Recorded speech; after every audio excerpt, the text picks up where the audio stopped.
School seniors reported using marijuana in the past year that fewer people reported using Delta 8 in states where cannabis is legal. Right now in Tennessee, Delta 8 is legal. That's the latest news. Traffic and weather next. I'm Ken Weaver, WTN News.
Super Talk 99.7 WTN. My name is Chris Hand.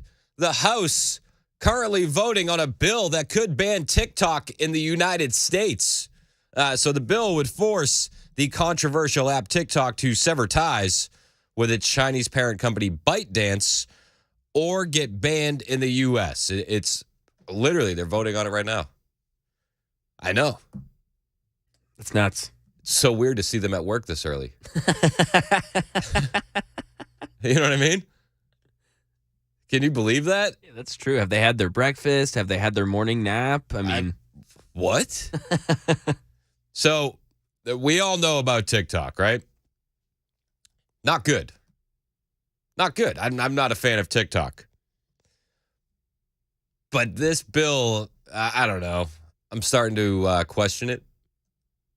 You know, the advice I give my kids often are if Republicans and Democrats agree on something, run as fast as you can. And as I watch this TikTok ban that could be, I have questions. I do. How much are Facebook, Meta, Google lobbying to pass this?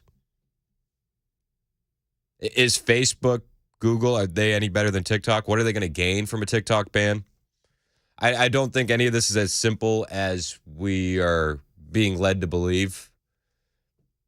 And I don't want it to seem like I'm pro TikTok because I'm not. I don't like TikTok. I don't like the Chinese influence on our youth, particularly Gen Z, which this is the most popular app with. You know, we see news like TikTok has hired a Biden-connected consulting firm as they're facing increased scrutiny from lawmakers. We know that they're lobbying Washington lawmakers to get more support. And I'm eagerly awaiting to see what happens with this. But I think that banning TikTok because it's bad for culture does make sense. But when the government says it's for national security, that kind of gives me pause. Not necessarily in the forms of TikTok, but in the forms of other digital apps and assets, right? So like if TikTok is being banned for national security, what happens next down the road, right? Do they get to ban cryptocurrencies in the form of national under the guise of national security because it's going to interfere with the Fed? You know, would crypto be associated with money laundering? Do you know what I mean? Like, I feel like the ripple effect from letting the government ban this could be more dangerous because they're going to set a precedent with it. I mean, how long until they associate the app Telegram with domestic terrorism? Like, right? Like that would be down the road. We can't have encrypted chat apps because of national security. I'd love to know what you think about it. 615-737-9986. And I think that it's important to note that there are two different debates happening, right? The first debate is TikTok bad? And I don't think that there's any room for discussion on that. I think especially the majority of our audience would agree TikTok is a net negative in American culture. Net negative. At the same time, I think there's a separate debate to be had as to what is the motive behind our government banning it. And I don't think that those two discussions are the same thing at all. And I don't think it's every day we see Republicans and Democrats agreeing on something. So it gives me pause. It honestly does. And I've seen stories, you know, Kellyanne Conway, she's lobbying to have Congress block the TikTok ban. Trump is anti-TikTok ban. He says it would give too much power to Facebook and Meta. I hear those arguments. That's not the argument I'm making, although I think that would be an interesting discussion to have. The argument I'm making is what are the ripple effects from a TikTok ban down the road? And I think that that's the conversation we should be having. not whether or not TikTok is good or bad for American culture. I think that the verdict is in on that. Jeff in Hendersonville, what do you think about TikTok? Hey, good morning. Yeah, at the end of the day, I think just inherently we distrust the government. And I think I'm still laughing at what you said, I think your dad had said, look, if Democrats or Republicans agree on an issue, run. Yeah. Look, I just think it opens the door. I think in terms of, I'm a California transplant, which, by the way, you have a lot more dangerous progressives homegrown here than you do coming from California, trust me. But in terms of, voting on something like this, I think it's a slippery slope, and it just opens the door to, okay, this is a conservative chat, platform, not this is detrimental to national security. Think of the children. I don't trust it. No, that's kind of where I'm at, because and what gets banned next if we let them do this? And absolutely. And since when do the Dems care about national security? You know what? That's all you need to say. I'd go on to your next segment because you summed it up right there. It just gives me pause. It honestly does, and I'm nervous as to what the real motivations are behind this, especially when you have Republicans and Democrats agreeing. Well, and here's the scary thing. We all know now, I think everybody's a closet or now just out in the open conspiracy theorist, because so many of these have been proven right, and I think it just beggars belief. And I think it comes down to just we now have an inherent distrust of at least one faction of our government, if not both, absolutely has an agenda and the will to execute it, and it does not have our best interests in mind. Yep, I agree. Hey, I appreciate the call, Jeff. Have a good day. Yeah, Bye-bye. man, you too. 615-737-9986. People are weighing in on the members nutrition text line. Have you seen what Jason said? I have. Jason on the members nutrition text line said, TikTok is great. You are just an old guy screaming, get off my lawn. Ban Jason. Would never. There's no ban button. 9716 says, I see nothing but pro-Trump stuff on my TikTok. Interesting. Oh, yeah. Well, the algorithm will do what you... The algorithm wants to keep you there. Yeah. And so if you like Trump, it'll show you the Trump stuff. This is true. Vice versa. Until it flies too close to the sun, and then those accounts get banned. What do you mean, fly close to the sun? Just so I know many social media influencers. Mm-hmm. Morgan McMichael is one. She's been on the show before. She's a contributor for Turning Point USA. Yep. When she started pushing against the Target trans ideology, where in the kids section with the tuck bathing suits, TikTok banned her almost instantly. 5019 on the members nutrition text line said, I'm an old man and I love TikTok. 4455 says TikTok is the least of our worries as far as national security. Banning it is just one more thing to control us. Now, I hear you. This is what I worry about. It's not so much TikTok. I think that the debate on TikTok can be there, whether it's good or bad. I'm actually surprised how many super texters enjoy TikTok. Yeah, I actually am too. But on the other hand, it is extremely addictive. So you guys are junkies, is what Mac Morey just said. Hey, me too. I'm right there with you. Mac Morey just said you guys are addicts. Right there with you. You're on TikTok? Oh, absolutely. Yeah. Why? Well, I'm going to be a creator here soon on there once we get this podcast studio, because that's where the people are, man. So that's somewhere where I can go and create. But yeah, other than that, right now, you're on Instagram. It's the same thing. You scroll down those Instagram reels. They're doing the same thing. Facebook's doing the same thing. I'm upset with you. Let's go to Joe in Maryland. You're next on Super Talk. What's up, Joe? Hi, Chris. I want to express how frustrated I am with you and your opinion of TikTok. Oh. So the thing is the TikTok is awesome at spreading information. Now, to your point, it can spread a lot of misinformation, but there is a lot of fantastic information on TikTok. And again, for people who say there's just young ladies who are just dancing and showing all their parts, that says more about them and their algorithm than it does about TikTok. Well, I didn't bring up ladies dancing, showing their parts. Now I noticed that you're in Maryland, Joe. I am in the state of Maryland. I listen to you on iHeartRadio. I'm a Tennessee native. Joe, how long have you been a TikTok lobbyist? TikTok lobbyist. That's right. I'm very close to D.C., aren't I? You're very close to D.C. It's very suspect, Joe. The only time I have somebody call in from Maryland, it's you, and they're pro TikTok. But I just would like to share that I have learned a ton of stuff on TikTok. I've learned a lot of stuff about women's health and menopause, and I'm right in that age. I've learned a lot of stuff about ADHD, which is something that I have to deal with.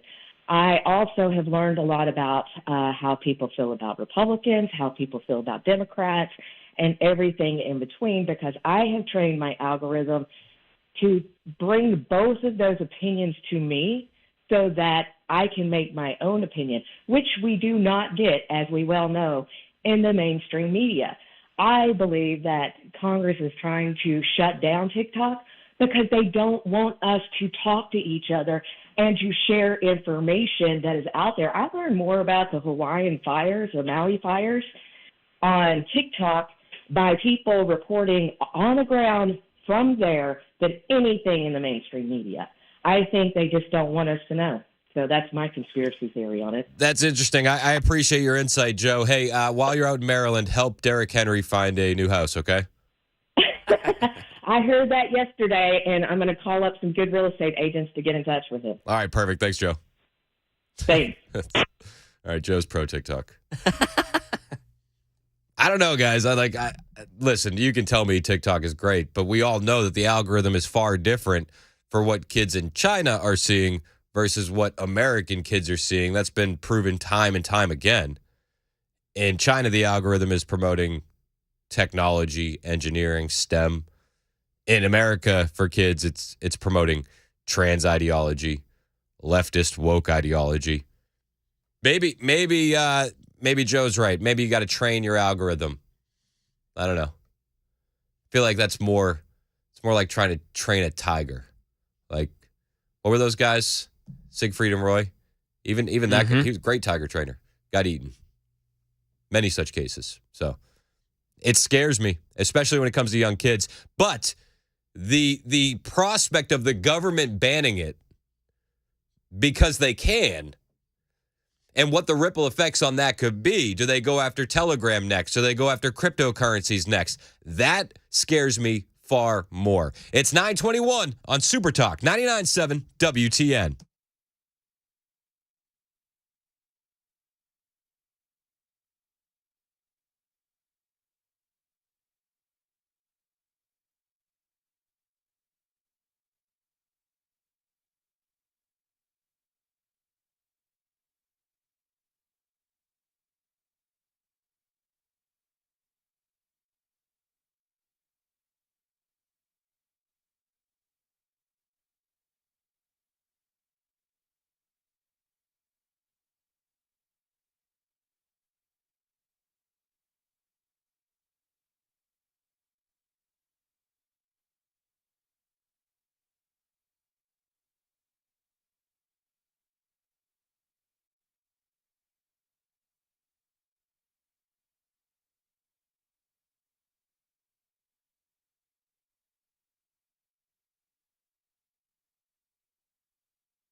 Hear who is making the case against banning TikTok in this morning's House debate in D.C. We'll tell you about it at 9:30. Let you hear it on Super Talk 99.7 WTN. Thank you, Ken Weaver. Looking forward to that. Do you like TikTok, Ken?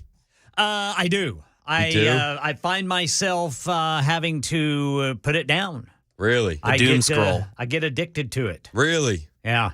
Listen, guys, I don't know. I think there's two conversations. There's is TikTok good? And that's a debate. And then it's, should the government be able to decide what apps are on your phone? That's the rub for me. Those are two completely different debates. As far as is TikTok good, I see the members nutrition text line going crazy. A lot of people are saying, Facebook, Instagram, they're just as bad. But I don't know about you guys. Call me old-fashioned. If I'm going to be subverted, I want it to be good old-fashioned American subversion. Oh, gosh. What?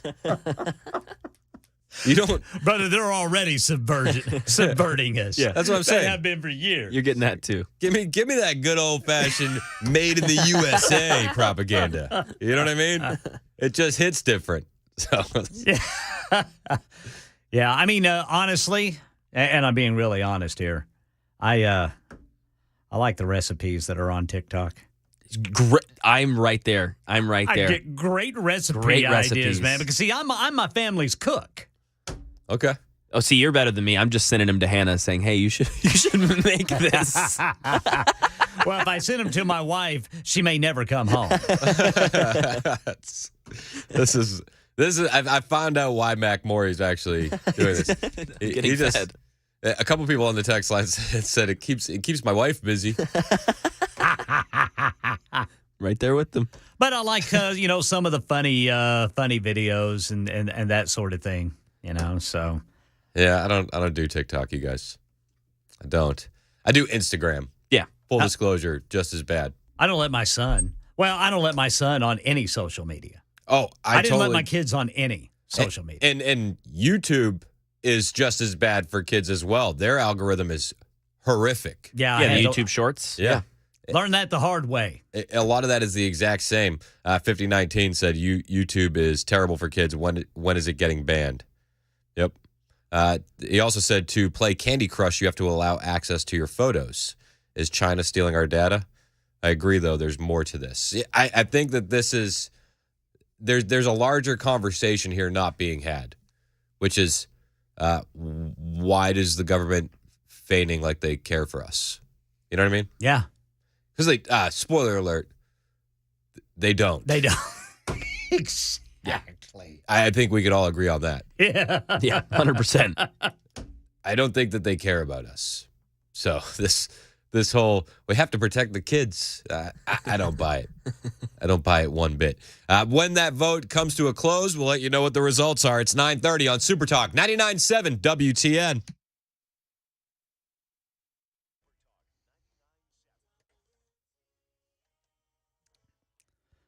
"9:30 on the dot. I'm Ken Weaver with your top stories. We've got a 26-minute delay if you're on Briley Parkway southbound, just past County Hospital Road. Got some debris blocking the right lane. Full forecast and traffic in 5 minutes. Today in our nation's capital, Georgia's Marjorie Taylor Greene just moments ago testifying against the bill that could lead to a total ban on TikTok. What's to stop Congress or the United States government in the future from forcing the sale of another social media company claiming that it's protecting Americans' data from foreign adversaries? Now, this bill will not ban the app if its Chinese parent company sells the platform to someone else. Georgia election interference case update. The New York Post reports the judge has dismissed some of the charges against former President Trump, but others remain. And a team of specially trained Marines has now embarked to safeguard the U.S. Embassy in Haiti's capital after that street gang took over the country, forcing the prime minister out. That's the latest news. Weather's next. I'm Ken Weaver, WTN News.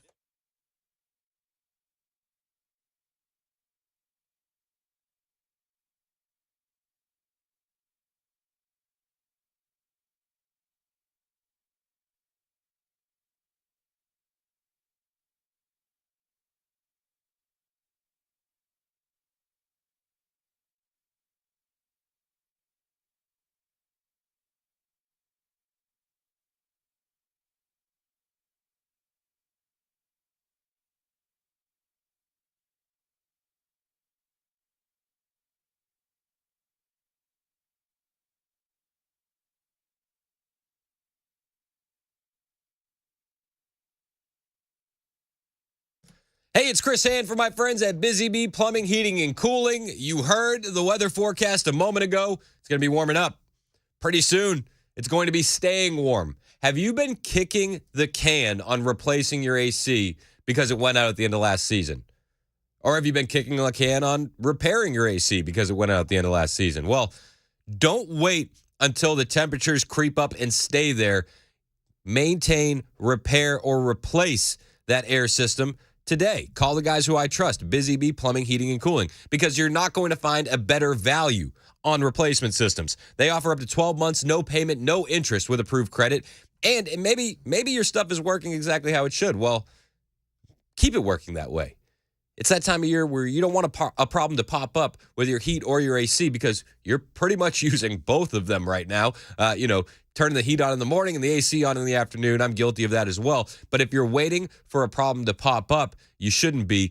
Get that annual maintenance done. Call the guys who I trust, Busy Bee Plumbing, Heating, and Cooling. It'll pay in so many ways to get that annual maintenance done on your plumbing, heating, and air systems from Busy Bee.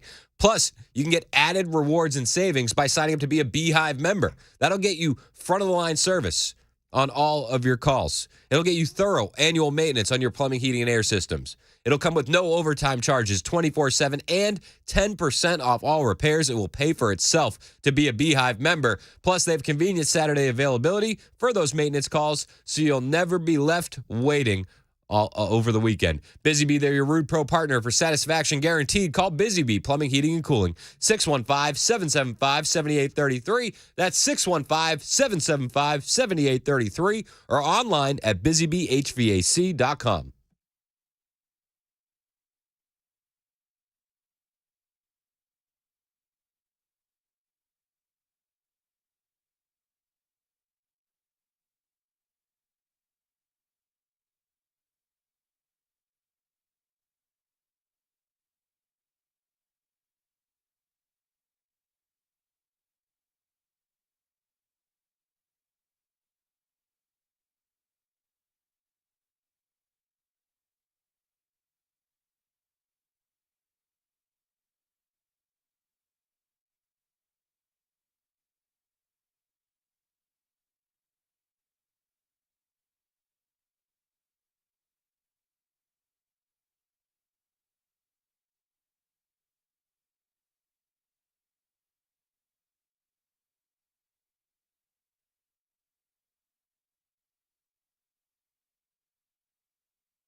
9:38 on Super Talk 99.7 WTN. My name is Chris Hand. We're talking about TikTok. George in McMinnville, he's been patiently waiting to give us his take. Oh, excuse me. I got these hiccups, man. We were just talking about it on the break. It was happening bad. I was like, oh no, we're coming back. I don't know where they came from. It came out of nowhere. You didn't have them before. No. Sorry. I'm not I'll try and scare you later. Not a fan of hiccups. George in McMinnville, what's your take on TikTok, man? Hey, good morning, Chris. How are you? Good. How are you? I'm dealing with life as it is, buddy. I hear you. What are you thinking about TikTok and this ban? Well, I mean, the thing that's got me concerned is our First Amendment right. If they ban TikTok, that's going against our First Amendment right to be able to get for free speech, man, whether we like the content of TikTok or not. So, that'd be my biggest concern, because once that started, that big ball is going to roll downhill, and what else is going to be knocked out? Well, that's where I think is the slippery slope effect. What's the ripple out look like 6 months to a year down the road? Is Telegram banned? Is cryptocurrencies banned? What are we giving them the authority to do and setting precedent with this? Right. I'm a big YouTuber because they have a lot of instructional videos on there.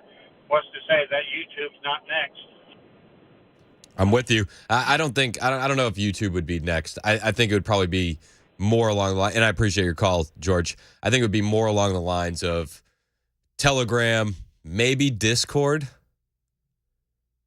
Okay. Maybe a lot of I can see that. A lot of the shooters get mixed up in Discord. Maybe Discord. But I think more in terms of what can the government not control.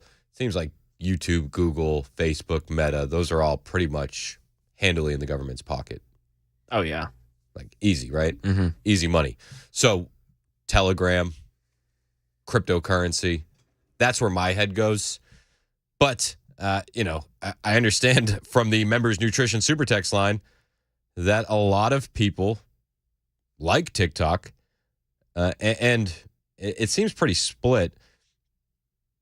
But there are people who don't like TikTok and are also against the ban. I got a text here from Danny. It says, "Hey Chris, this is Danny." What's up, Danny? What's up, Danny? He says, "I've always been against TikTok based on the communist Chinese ownership of it. However, what prevents Facebook, Instagram, Snapchat, whatever, from collecting the same data from us and selling it to the communist Chinese? Probably nothing. Ray in Silver Point, you're next on Super Talk. What's up, Ray? Hey, Chris. Thanks for taking my call. Absolutely. It has nothing to do with the content. It has to do with the back door that the Communist Chinese Party can spy on everybody. Whatever contacts you have that app on your phone, and whether you are a student in school or you work at a military base or you're president of the United States, they have access to everything. So that is the issue. It's not content or all this other.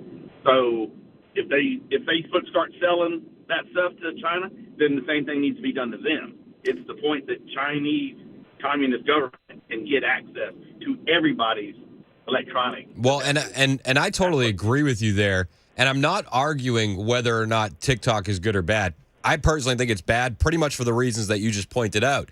But if we give the government the authority to ban it, where do they stop, Ray? Well, I already have to wear a stupid seatbelt in my car, which I don't think I should have to. But, when it comes to these phone, I have an issue with that. So, it's that fine line, but I don't like China. Yep, I'm with you. I'm not a China fan one bit, Ray. I appreciate the call. Thank you. 9655 on the Members Nutrition text line said, "I think the next ban would be encrypted messaging apps like Signal." And that's exactly where my head went with Telegram. They said the government does not like not being able to see what you're saying. That's from Paul, 9655. I hear you. 4176 says Truth Social will be next. I don't know if they could get away with that. They said, 1333 said, "Is banning TikTok going to stop the Chinese from coming across our border? I'm more worried about Amazon." I hear you. This is one of the things that really bugs me. They're saying it's national security, But when do the Democrats care about national security? We have actual threats coming across our southern border today. And we actually had the FBI director, Chris Wray, admitting as much just yesterday, that there are real threats coming across the southern border. They don't seem to be worried about that national security threat at all. However, we have Dems and Republicans agreeing that TikTok is a national security threat. We need to deal with it. Katie in Fairview, you're next on Super Talk. What's up, Katie? Hi, I just wonder, people who don't want or want to ban TikTok, why don't they just turn off their app? Yeah, well, that's one of the things. I never downloaded it, and I won't. I wouldn't let my kids on it. I understand where you're coming from. But I also agree, I don't want to give the government any more power. There's some good information on TikTok from time to time, and it's usually pro-freedom rather than the government, and I don't think we should ban it all. I mean, that's, I'm totally opposed to the government taking over with that. I'm with or you. Anything else for that matter. Okay. I hear you, Katie, and it's like one of those things. If you give government power, guess what they're not going to give back? I'll give you a second. Power. They won't give back the power. Gotcha. Yeah. You didn't. That wasn't right on the top of your head. No, yeah, it took me a minute. Tip of your tongue. Gene on the members nutrition text line said, TikTok bad, Chinese spy balloon. Okay.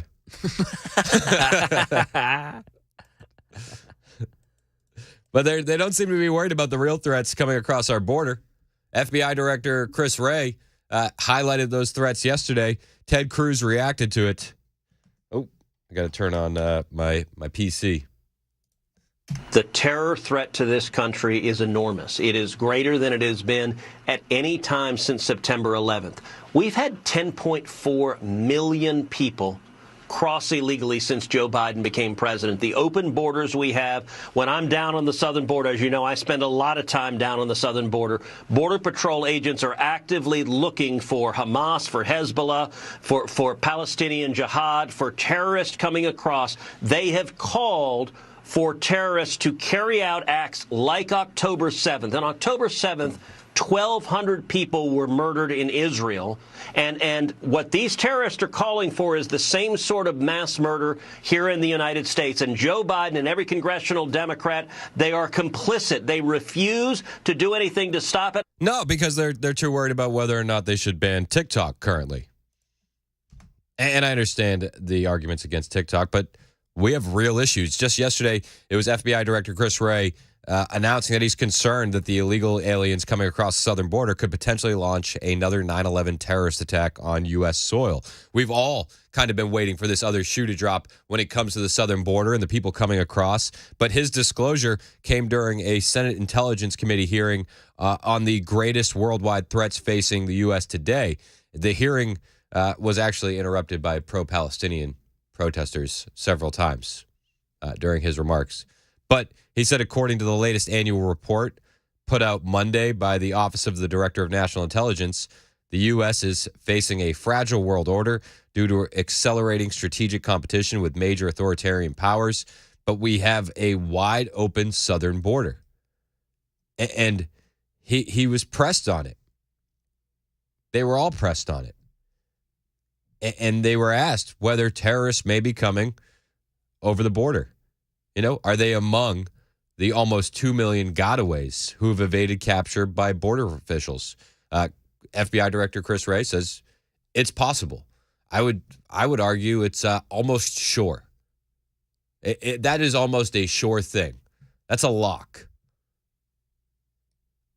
He said, I think there are many ways the national security ramifications of the issues at the border are better reflected, in some ways more by what we don't know about the people who snuck in than what we do. So they provided fake documents in some or other way, got in when there wasn't sufficient information about the time they came in to connect the dots. It's almost more significant in our view because those people, for the most part, are stopped, detained, processed. But the gotaways, we have no idea. We have no idea. It's scary. We've highlighted on this show a couple times. We had former ICE Director Tom Homan on the show back when I was in Arizona. You pay two different amounts to the cartels to sneak in if you want to get away or if you want to be caught and processed. Larger amount if you want to get away. Well, why would you want to get away? It has to be for far more nefarious purposes, because to get processed, you're going to be released anyway, and you're going to get benefits, a cell phone, a flight to a city of your choosing. And as Ted Cruz put it last night on Hannity, it's not just that Biden won't stop this invasion that's happening at the southern border. He's been facilitating the invasion at the southern border. It's not even just that Biden and the Democrats are overwhelmed and they don't know how to stop the flow coming in. The news just broke in the last 2 weeks that Joe Biden, the Biden administration, actively flew over 320,000 illegal immigrants from their home countries into the United States, into 43 different airports. Now, we don't know that because Biden told the American people. We don't know that because Biden told Congress. We know that because of a lawsuit under the Freedom of Information Act. They were forced to acknowledge that. But they will not tell you what 43 airports they are, what cities they're flying people into. But understand, they're flying people from Venezuela. They're flying people from their home countries into America to come illegally. This is an invasion, and it's an invasion that Biden and the Democrats want for political reasons, and they don't care if people die as a price for their partisan control. No, and people are dying. Many such cases. It's sad that it seems like every day we have a new story popping up. We talked about the young 12-year-old boy, Travis Wolf, yesterday. Everybody knows the name Laken Riley. And there are so many more of those stories that we don't hear about because the media refuses to report on it. But it's not just bad. It's worse than it's ever been. And it seems like all of us are just waiting. It's not if. It feels like it's when something terrible happens because of the lack of action from the federal government on the southern border. But don't worry, guys. The House just passed the bill that could ban TikTok in the U.S., so that just happened. You saw that, right? That's it. It's passed. Just happened, dude. The House passed the bill that could ban TikTok, so don't worry. What am I going to do without my recipes? Don't worry, guys. TikTok banned. Southern border wide open. As Joe Biden put it, the adults are back in charge, right? Yeah. This is what it looks like. It's 9:51 on Super Talk 99.7 WTN. It's working.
The U.S. moves a step closer to a total ban of TikTok. This story, and then the one in the Georgia election interference case. We've got an update on that one. The judge giving the former President Trump kind of a victory here. We'll tell you about it at 10 on Super Talk 99.7 WTN. Thank you, Ken Weaver. I won't give the spoiler alert on that.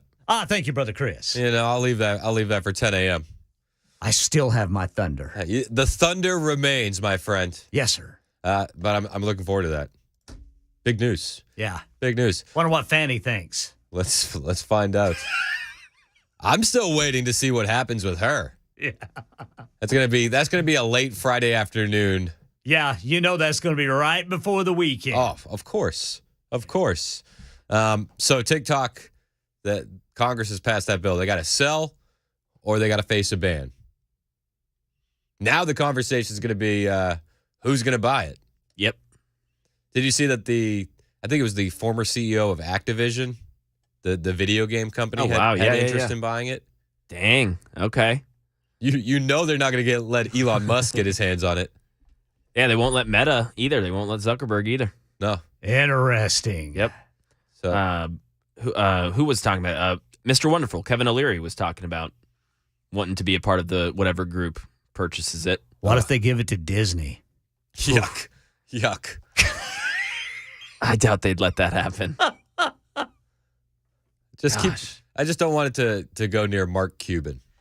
Keep it away from him too. I think it'd be a lot easier to form a list of people I don't want to buy TikTok than people I do. Yeah, for sure. Be a long list of people I don't want to buy it. So it's still got to go through the Senate. Okay. But I think we know where the Senate stands. I think they're right there with the House. Yeah. Well, and Biden said if it gets to his desk, he's going to sign that. He'll sign it. He'll sign it. So Dang. That's happening. It's 100%, right? I don't see what would stop it. I feel like that's a safe money bet. Safe money. On the way, we're going to get into the presidential race. We're going to talk about what Ken talks about in his newscast. And, we had a couple presidential nominees clinch their presidential berths, their spot in the race. All that and more on the way right here on Super Talk 99.7 WTN.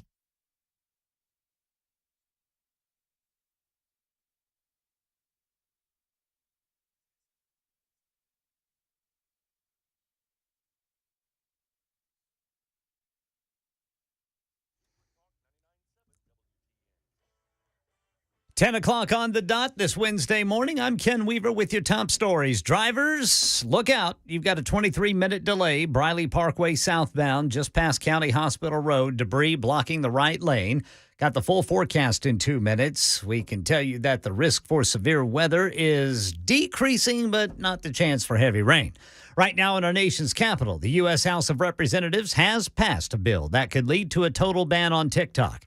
It forces TikTok's Chinese parent company, ByteDance, to sell the platform or else face the ban.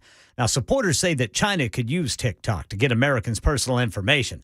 Those who were opposed included Georgia Republican Marjorie Taylor Greene. What's to stop Congress or the United States government in the future from forcing the sale of another social media company, claiming that it's protecting Americans' data from foreign adversaries? Now we wait to see what the U.S. Senate does, but as you heard Chris Hand say, the president has already said he's going to sign the bill once it's passed.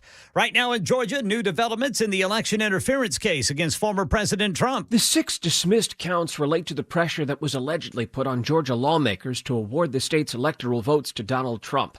Those counts accused the defendants of soliciting the violation of a public officer's oath. But Judge Scott McAfee writes that the indictment is too generic and lacks critical details on exactly how an officer's oath to the federal or state constitution would have been violated.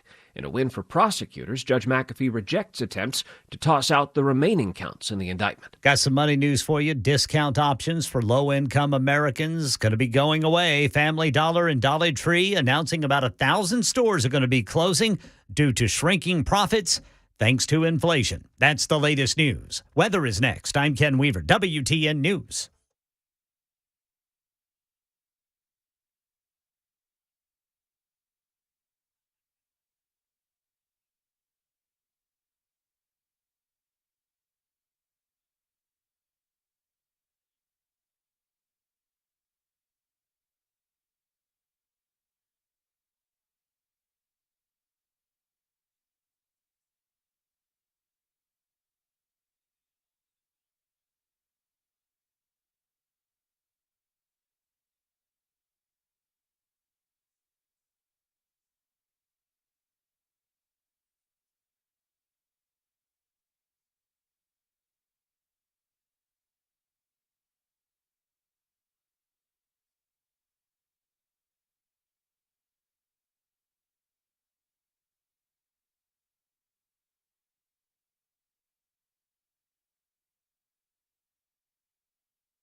You'd plan ahead for that rain coming this weekend, but you're not planning ahead for your financial future? We got to reorganize those priorities. Your financial future is your responsibility, but you don't have to do it alone. Hey, it's Chris Hand here for my friend Paul Winkler and Paul Winkler Inc. You know Paul. He's been doing his investor coaching show for over 20 years. It runs every Saturday here on WTN from 3 to 6.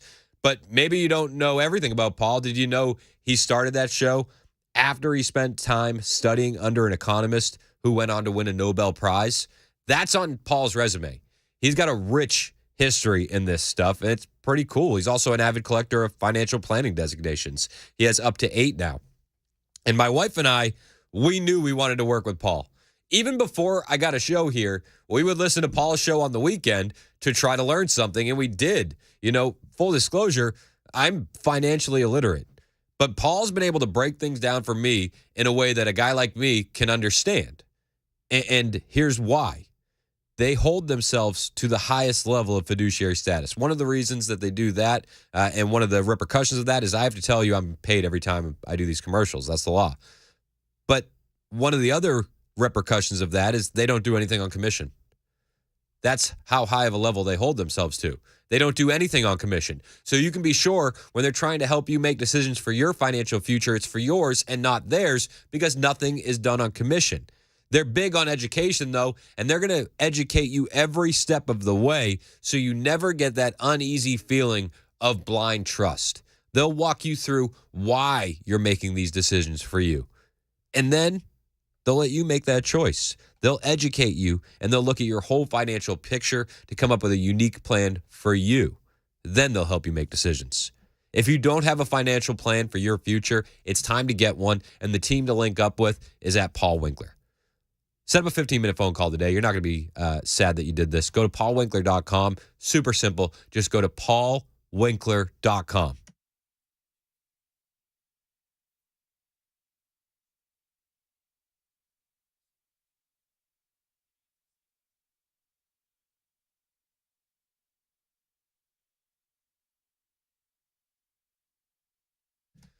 Super Talk 99.7 WTN, CNN. This is the thing. Like I know I'm riding both sides of the fence here. China says banning TikTok is an act of bullying. Oh, China. I like seeing China sad. You know what I mean? You don't like seeing Republicans and Democrats agree, but do you like seeing China sad more than that? Yes. Do I like seeing China sad more than I dislike seeing Republicans and Democrats agree on something? Whew, that's a tough one. It's tough. This is we handle the hard-hitting questions. That's here. exactly right. I don't know. I don't know what I like or dislike more. It's a very nuanced conversation. But I mean, I don't like giving the government power. I think we can all agree on that. Oh, yeah. More government power is not exactly a good thing. Bingo. Yep. So we'll see what happens. We'll be following this today. On the members nutrition text line, our friend Michael said MTG's voice is just as annoying as AOC's voice. Maybe it's the initials. Off topic, but important to bring to the conversation. I Needed that, Michael. Do you think our voice is that annoying? It's very shrill. You think so? Yeah. See, I can look at past anything when you're wearing a MAGA hat. Yeah, exactly. Yeah. 6598 said China can cry in their toxic Wheaties. Yeah, cry in your bat soup. I still haven't forgiven them. So, all right, moving on. We do have presidential politics at hand. Last night, were you paying attention? We had 2 nominees clinch their nomination. Joe Biden clinched and Donald Trump clinched. I know, it's not really news. Like, everybody knew this was going to happen, right? Yeah.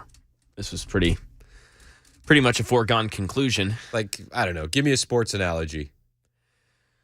I mean, first comes to mind, like, Chiefs making the playoffs, not to be biased, but I mean, even go back, Right, like... give me a better sports analogy.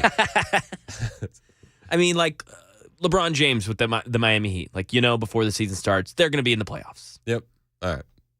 That's it. I can take that. Tom Brady with the Patriots. You know what?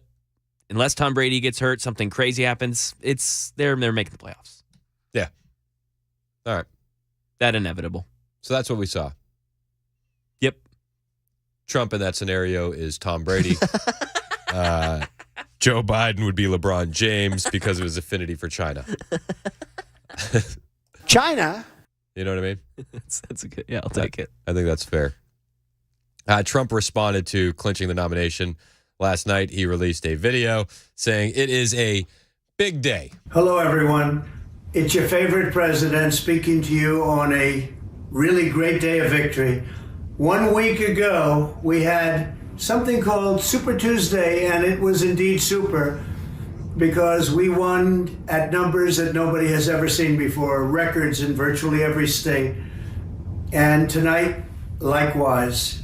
But this one got us over the top. The Republican National Committee has just declared us the official nominee.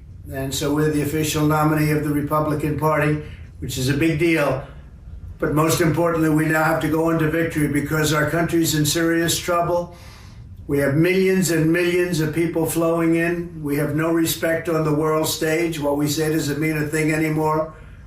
And to have that happen is unthinkable. No, it is unthinkable, but it is time to get to work, right?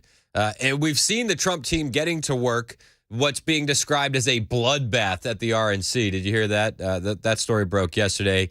So the newly installed Trump leadership at the RNC has began trimming the fat, so to speak. They've been cutting senior management positions starting Monday, and the cuts are coming after the new leadership team, which obviously Trump endorsed because it's his daughter-in-law, took control of the committee. The staff cuts were directed at senior management positions on the fourth floor. They're not going to disrupt many of the communication products that the committee produces to hold Joe Biden accountable, sources told Breitbart News. So really, it's the old school guys that are in those big positions. More than 60 staffers were let go or asked to resign, including 5 members of senior staff.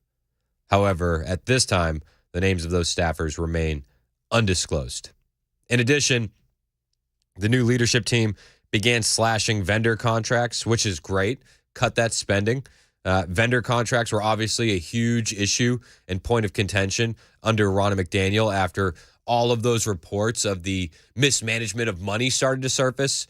They were spending ridiculous amounts of money, and they were accused of being greedy grifters at the RNC. Greedy grifters. So now the changes are happening.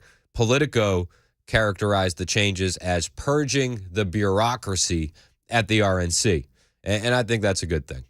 So the committee's new leadership is taking control, and under new control, they've gotten rid of the old stalwarts in those positions. I say good. And the cutting of the vendor contracts, yes. Like, we shouldn't be spending all that money on flowers, private jets, parties. Like, enough is enough. We have an election to win. And that's the big deal. Trump highlighted it in his video after he clinched the nomination. He said, this is time to get to work. This was a great day of victory. Last week was something very special, Super Tuesday. But now we have to get back to work because we have the worst president in the history of our country. His name is Joe Biden, sometimes referred to as Crooked Joe Biden, and he must be defeated. Our nation is failing. We're a nation that is in serious decline. We've never had a situation like this where we're not respected, we're laughed at, we're considered almost a joke. We're going to turn it around. We're going to drill, baby, drill. We're going to close our borders. We're going to do things like nobody's ever seen before, and we're going to make our nation's economy be the best ever in the world. Again. Now, I'll point out the fact that, he says we're a nation in decline, failing nation. We're not respected on the world stage. I happen to think that all of those things are true under Joe Biden's leadership. The media is going to sink their teeth into that and say, Trump thinks that America's failing and America's terrible and all that.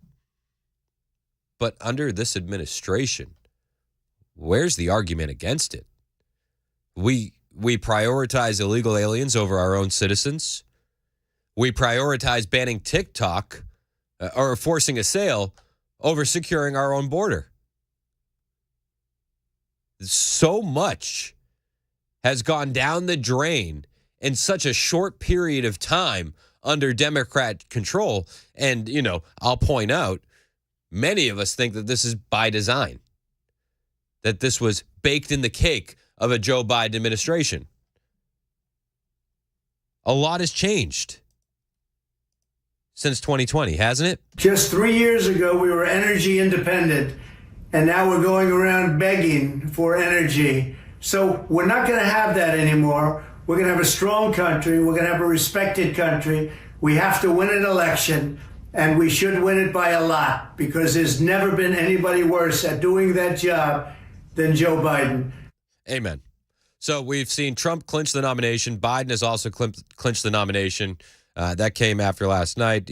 Trump took Mississippi, Georgia, Washington. That was all predetermined, especially after Nikki Haley dropped out. We didn't have to deal with the surge anymore. So, thank goodness for that. But in these battleground states, something major is happening. You see the polling where Trump is up in just about every battleground state. But reports are now saying in the battleground state of Georgia that the black vote is beginning to slip away from Joe Biden. This will spell doom for the Democrat Party. The black vote in Georgia is slipping away from the president, the establishment media warned Monday, underscoring concerns among Democrats that former President Trump has a strong chance to win the Peach State. Now, the black vote plays an outsized role in Georgia compared to many states. Georgia is a swing state that Biden won in 2022 by half a point, the second largest black population in the United States, in 2020. 33% of the 2020 presidential election voters in Georgia were black, according to U.S. Census data. But as we've seen across the nation, black voters are souring on Biden for a number of reasons, right? The wide open southern border. These illegal aliens are pouring into inner cities. You can't discount the inflated cost of living, the ridiculous price increase on basic needs like groceries. Maybe when you see inner city crime skyrocketing, black voters are feeling disillusioned by the Democrat Party. And spoiler alert, the Democrat Party only cares about black voters once every 4 years. That's been proven time and time again. Now, we're seeing crazy numbers. Nearly 78% of black voters said they would vote for Biden in 2024, a recent Atlanta Journal-Constitution poll found. But that is down from the usual 90% support black voters give Democrats in Georgia. That's a huge dip. A huge dip. Mark in Tullahoma wants to talk about the election. Mark, you're next on Super Talk. What's going on, man? Hey, I appreciate you taking the call. I think the problem that we have is we look at the polls that say how many people are disillusioned and everything, but at the same time, we don't ever approach those voters. I mean, we really need to be active of telling black Americans, Hispanic Americans what the difference is, because the biggest thing that hurts an American is gas prices. That if you want to get to the basics of poverty, gas and groceries is their biggest line, right? But we don't talk about that, and we don't talk about that these cities that have been run by the Black Party, and the Democrats for the last 40 years are still the crap hole cities all across the United States, and they've still not done anything for black people. But we just don't seem to come in there with a message to say, hey, this is a party that's going to be open to everybody to make everybody's life better. Because we've seen these stats, or we've seen somewhat like these stats the last election, and the blacks still came out and voted for the Democratic side. I just don't think we're getting the true message and facts out of what the difference is. And just like Hillary lost because she didn't go to the state she thought she had in the bag, we can't take and act like Hispanic voters and black voters are not in the bag. We have to have a unifying party that puts everybody in the bag. Totally agree with that. And I think that needs to be a high inflection point for this campaign. I completely agree with you. Thanks for the call, Mark. Thank you, man. I appreciate it. Yeah. No. I think you're on the money. It's like we can look at these polls and see that Biden is losing support among these voters, but we need to go attack that and bring them over to our side. And that is with consistent messaging and really meeting those people where they're at. Robert in Nashville, you think we're losing 3D chess? What's up? What's up, Rob? Yeah, we're losing 3D chess now. Oh, shoot.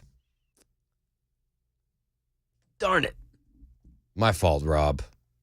I hit the wrong button. Call back in. Call back in, Rob. I'm sure he will. That's my fault. No, I that's like good. I like 3D chess. I do too. I was excited. I know. I'm sorry, Rob. Hopefully he'll come back. I'll put him at the front of the line. Yeah, of course. Robert, call back in. Sorry, Rob. My fault. I have these sausage fingers sometimes. I don't even know why I hit that button. I wanted to turn my mic off to cough. Which I still haven't been able to do because I accidentally hung up on Robert. It's like, what in the world? I'm sorry. We'll go to break. We'll get you a cough in. Rob will call back. It'll all be fine. I still feel terrible. I don't know why I did that. I'm disappointed in myself. Sorry, Rob. Call back. 615-737-9986. We got more on the way, including some of the best highlights from the special counsel testifying yesterday, Robert Hur. You're not going to believe what Cori Bush said. Member of the squad. Maybe you'll believe it. Yeah, you'll probably believe it. Hang out with us. It's Super Talk 99.7 WTN.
Well, the TikTok ban is closer. A judge has tossed some of the charges in the Georgia election interference case. And a new government study about teens and a type of cannabis. These stories and more at 10:30 on Super Talk 99.7 WTN. Oh, those teens and cannabis. You know how it is.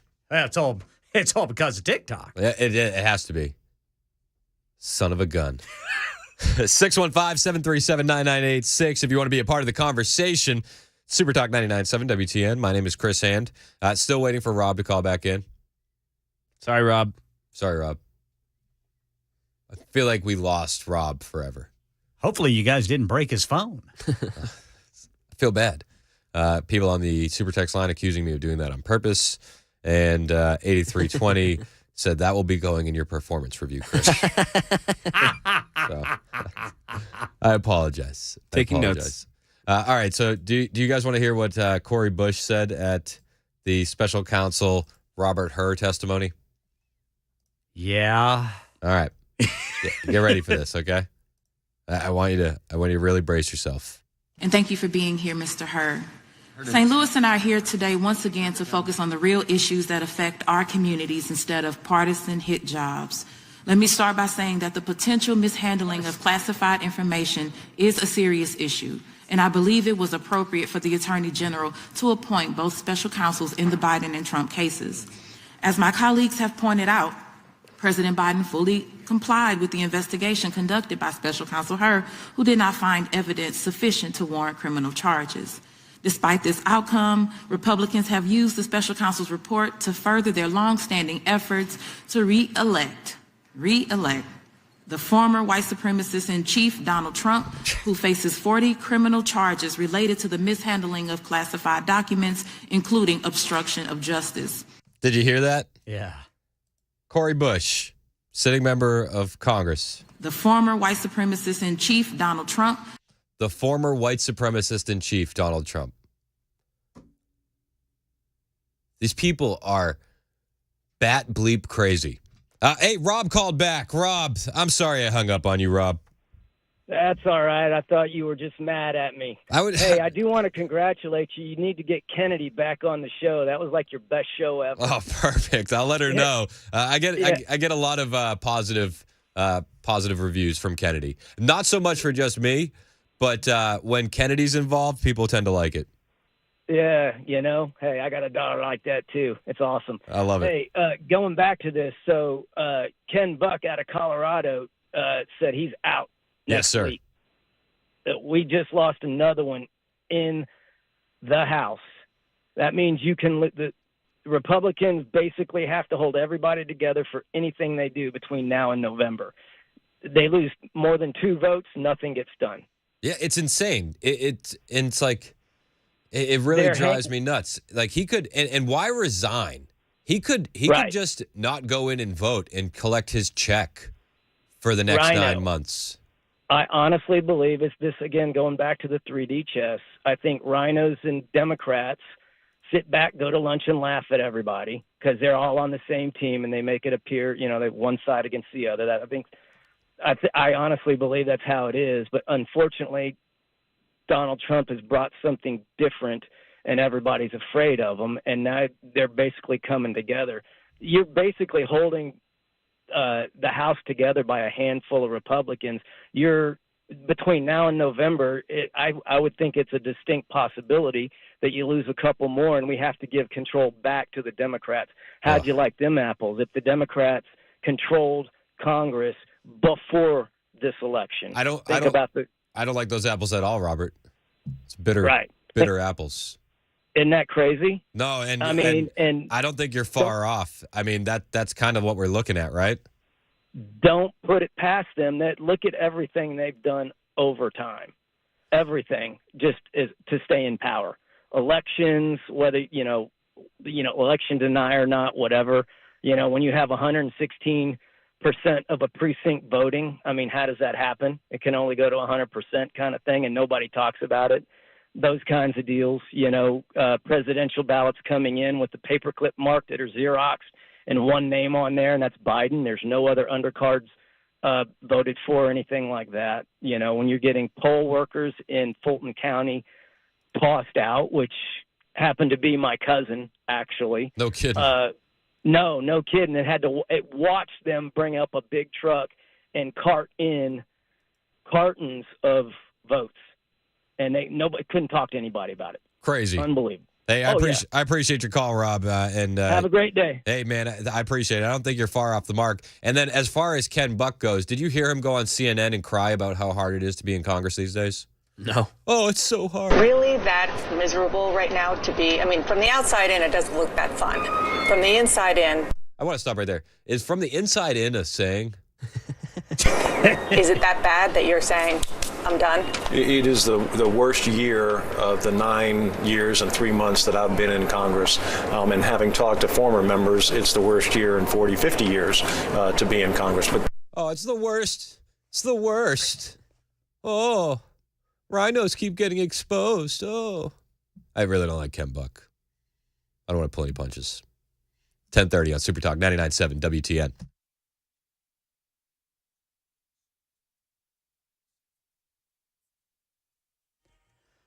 I'm Ken Weaver with your top stories. Got the full forecast here in 2 minutes. Tell you about that decreased risk for severe weather, but not for the heavy rain. TikTok is a step closer to getting banned in the U.S. The U.S. House of Representatives passing a bill this morning to force the popular social media app to sever ties to China or get banned. Now it's up to the U.S. Senate to decide.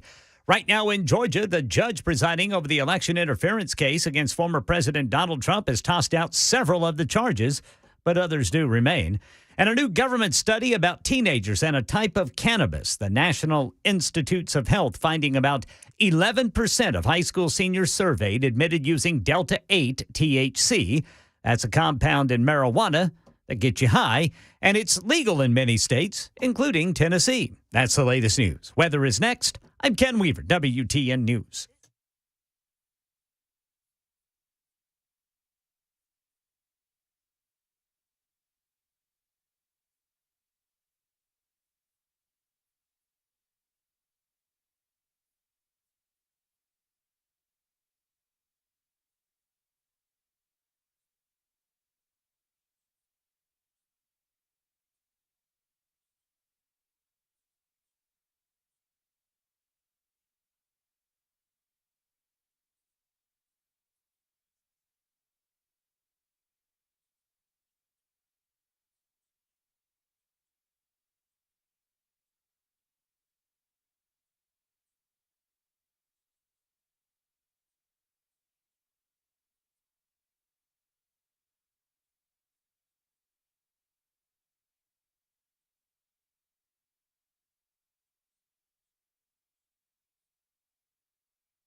All right, rain's coming.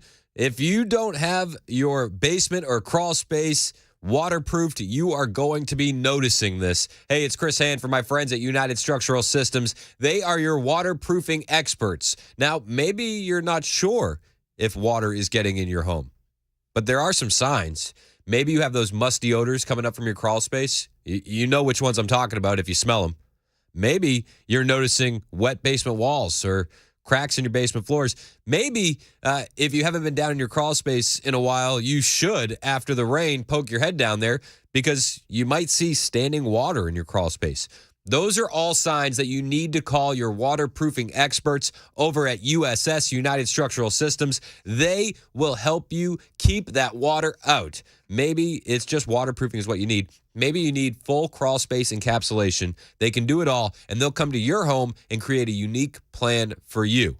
They have 25,000 satisfied customers that they've done it this exact same way for. And they'll come to your home, create a custom solution, and then they won't leave until the work is done and you're satisfied. And when they do leave, the warranty that they give you is going to be for life. Even if you leave your home, the warranty will stay with the home. They've been doing this work in Middle Tennessee since 1994. They aren't going anywhere. If you need some waterproofing help, call my friends at United Structural Systems today. 615-488-7855. That's 615-488-7855. Or hit up their website, ussTN.com.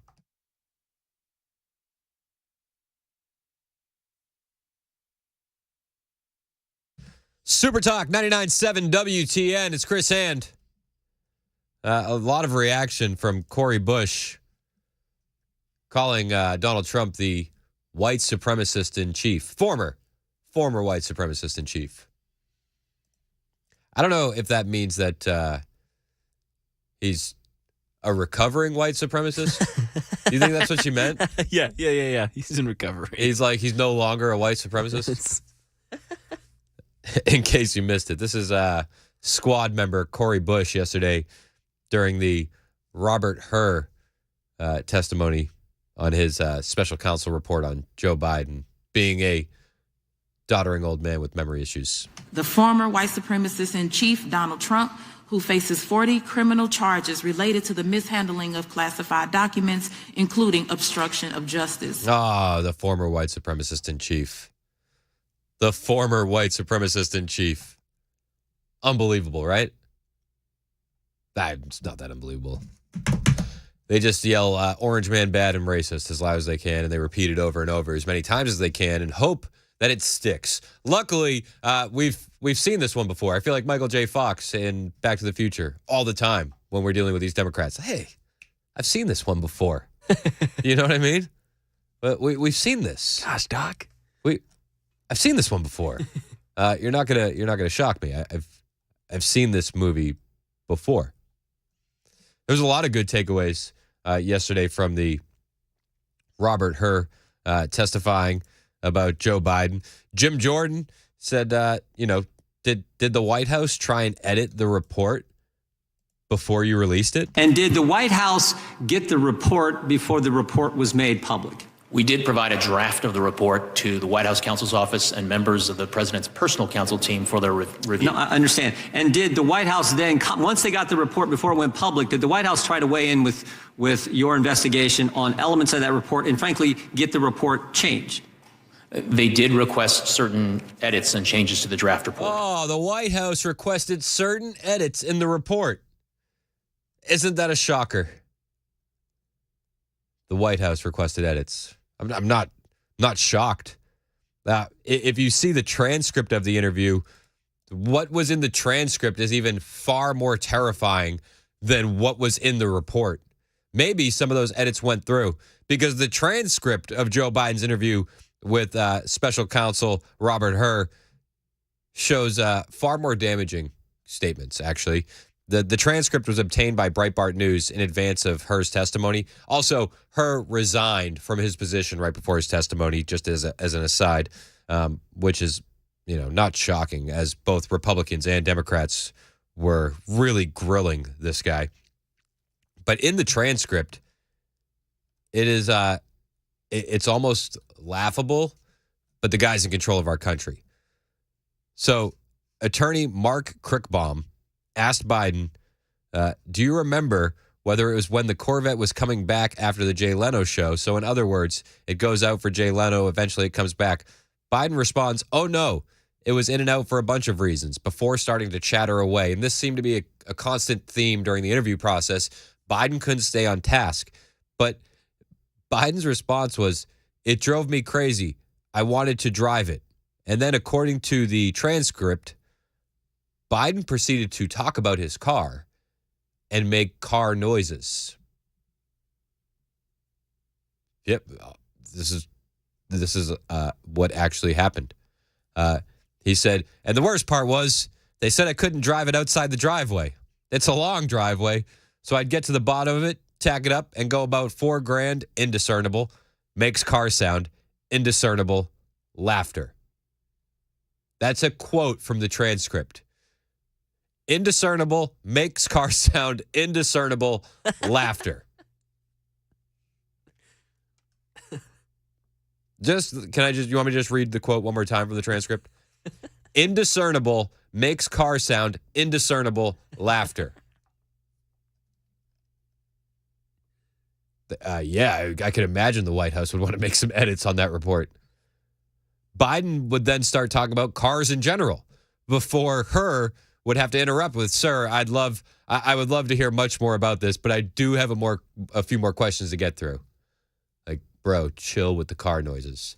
Biden would ignore him and continue talking about cars, to which her finally said, all right, so let's launch into the next subject, which relates to the Penn Biden Center. So another portion of the transcript shows her asking Biden about the time he lived at the Naval Observatory as vice president. That portion of the transcript ends with Biden discussing a man losing part of his testicles and penis. This is in the transcript. Okay? Her said, so now let's talk about the Naval Observatory. So you've been living there for 8 years. So at the end of your vice presidency, what kind of papers or documents or files were at the Naval Observatory as you were preparing to leave and move out? Biden then launches into a long-winded story where he talked about waiting for the bar exam results and working for a law firm in the meantime that was representing a young man. And I quote, this is Biden talking, and this poor kid is down a 100-foot vessel chimney, scraping the hydrogen bubbles off the inside. They were made to shut the plant down once every, about 8 months or 6 months or a year, whatever it is. And he was wearing the wrong pants, wrong jeans. And a spark caught fire and caught in the containment vessel, and he lost part of his penis and one of his testicles. And he was 23 years old, Biden continued. After continuing on about how he got involved in politics, her had to interrupt him and say, so, sir, the material that you remember having again, trying to steer us back to the end of your vice presidency and focusing on you moving out of the Naval Observatory. This is a constant theme in the transcripts. But it didn't stop Democrats yesterday from trying to make the point that the testimony exonerated Joe Biden, right? That the report exonerated Biden completely. Rep. Jayapal tried to make that point, and Robert Hur pushed back during the testimony. An independent investigation resulted in a complete exoneration of President Joe Biden. For every document you discussed in your report, you found insufficient evidence that the president violated any laws about possession or retention of classified materials. The primary law that you analyzed for potential prosecution was part of the Espionage Act, 18 U.S.C. 793E, which criminalizes willful retention or disclosure of national defense information. Is that correct? Congresswoman, that is one statute that we analyzed. I need to go back and make sure that I take note of a word that you used, exoneration. That is not a word that I'm going to continue with That's my not part of my questions. task as a I'm going to continue with my questions. I know that the term I ultimately reached I know that whether the term sufficient evidence existed such that the likely outcome you exonerated would be a conviction. I know that did the not term exonerate him. willful That word does not appear in retention the has a report, Congresswoman. Mr. Hur, it's my time. It's my time. It's my time, sir. I'm saying you exonerated him. I can't have you saying that you didn't. It is my time.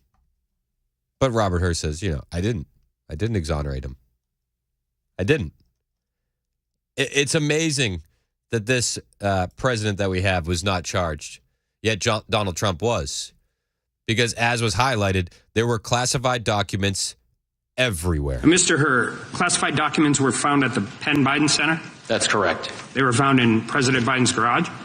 In Wilmington, Delaware, yes. And in his basement den? Also in the same home, yes. In his main floor office?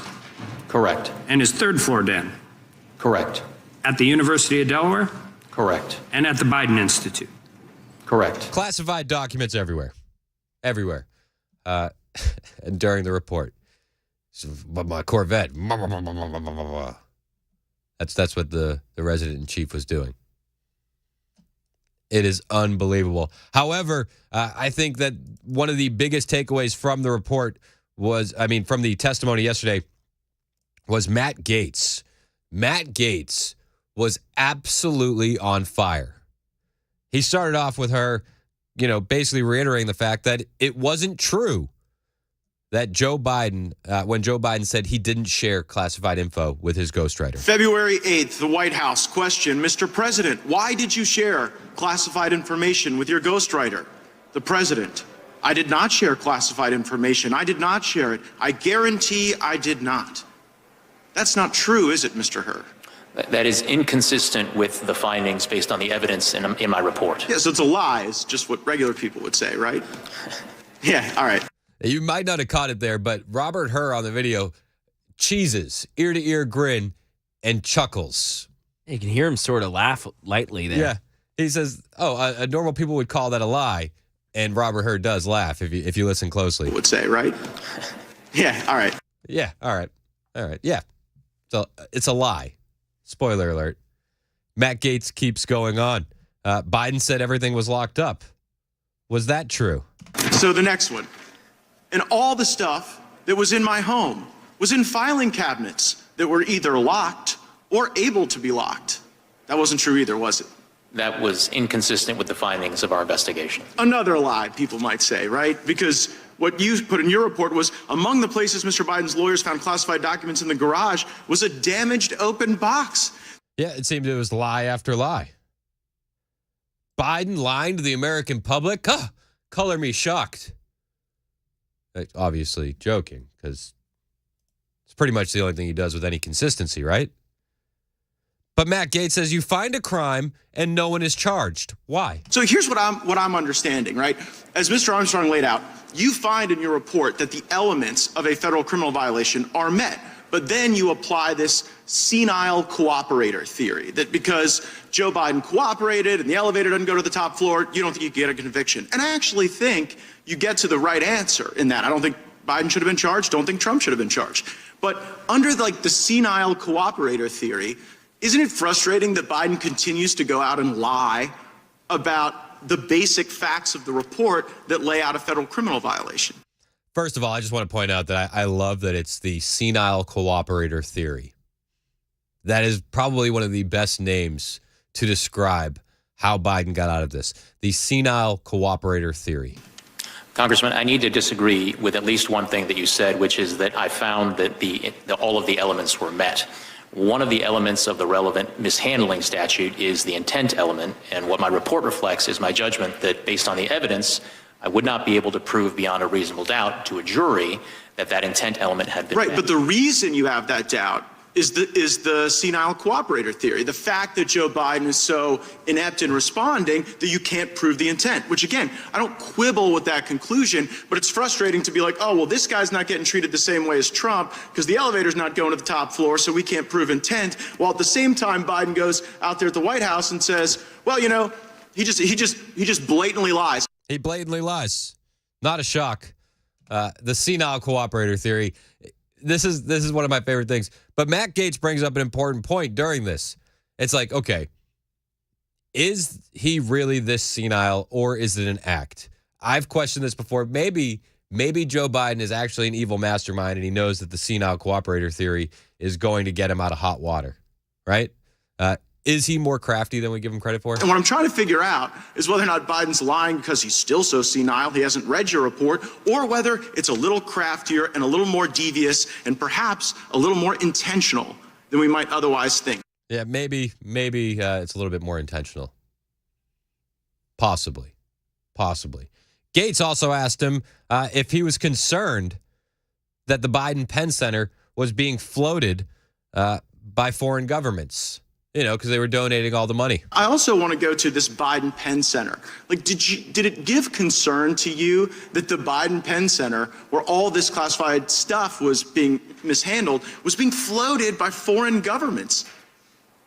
Congressman, we were concerned with getting to the bottom of all of the classified documents that were recovered during the course of our... Yeah, but what bothers me is that the money that was paying for the place where the documents were being inappropriately held, it was the Chinese and it was other foreign countries. Did that play into your analysis? Did you look into the $1 billion in foreign funding sources at the Biden Center at UPenn, for example? Congressman, we conducted a thorough, impartial, and fair investigation, and we were very, very concerned with getting to the bottom of all the relevant questions relating to the recovered documents. Did you look into the fact that the Chinese were floating the place where this guy was keeping the documents unsecure? Yes or no? Congressman, to the extent that we identified evidence that was relevant and significant to our investigation, we put it in our report. Okay, well, it seemed relevant to me, maybe not to you. He said it seemed relevant to me, maybe not to you. I find that very relevant. I don't know. I'm no special counsel, but that's a rabbit hole I would dive down. Seems relevant to me. Let's at least get those questions asked and answered. I'm sure at a certain point, Robert Hur just didn't want to ask any more questions because, car noises and long-winded stories about men losing their nether regions and accidents. Golly. I don't even know what to say. It's like, what? What are we dealing with here? November can't come soon enough. It's 10:52 on Super Talk 99.7 WTN.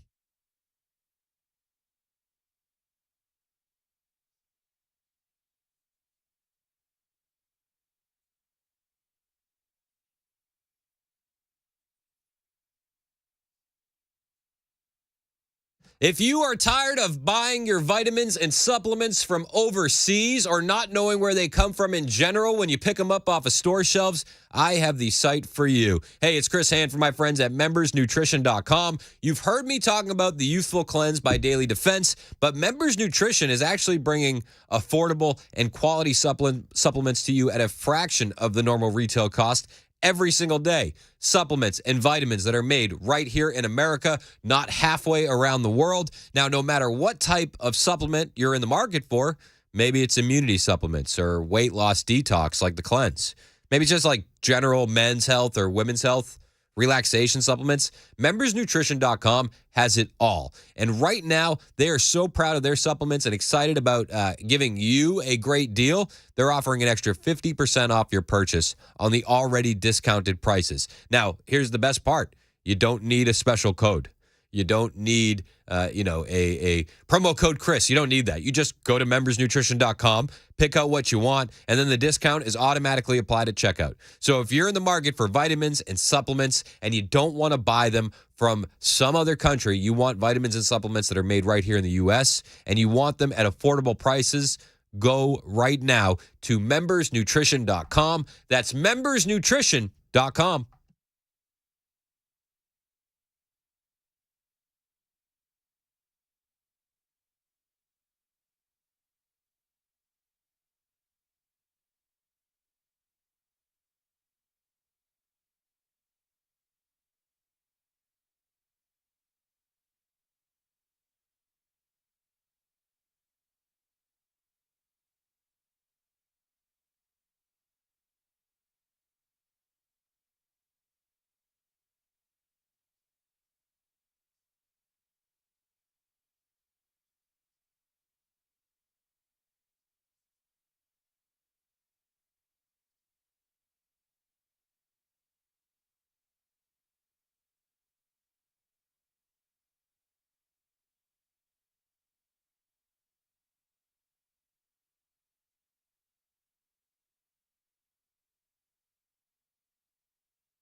11 o'clock on the dot this Wednesday morning. I'm Ken Weaver with your top stories. Full forecast in 2 minutes when we'll tell you about the decreased risk of severe weather this week.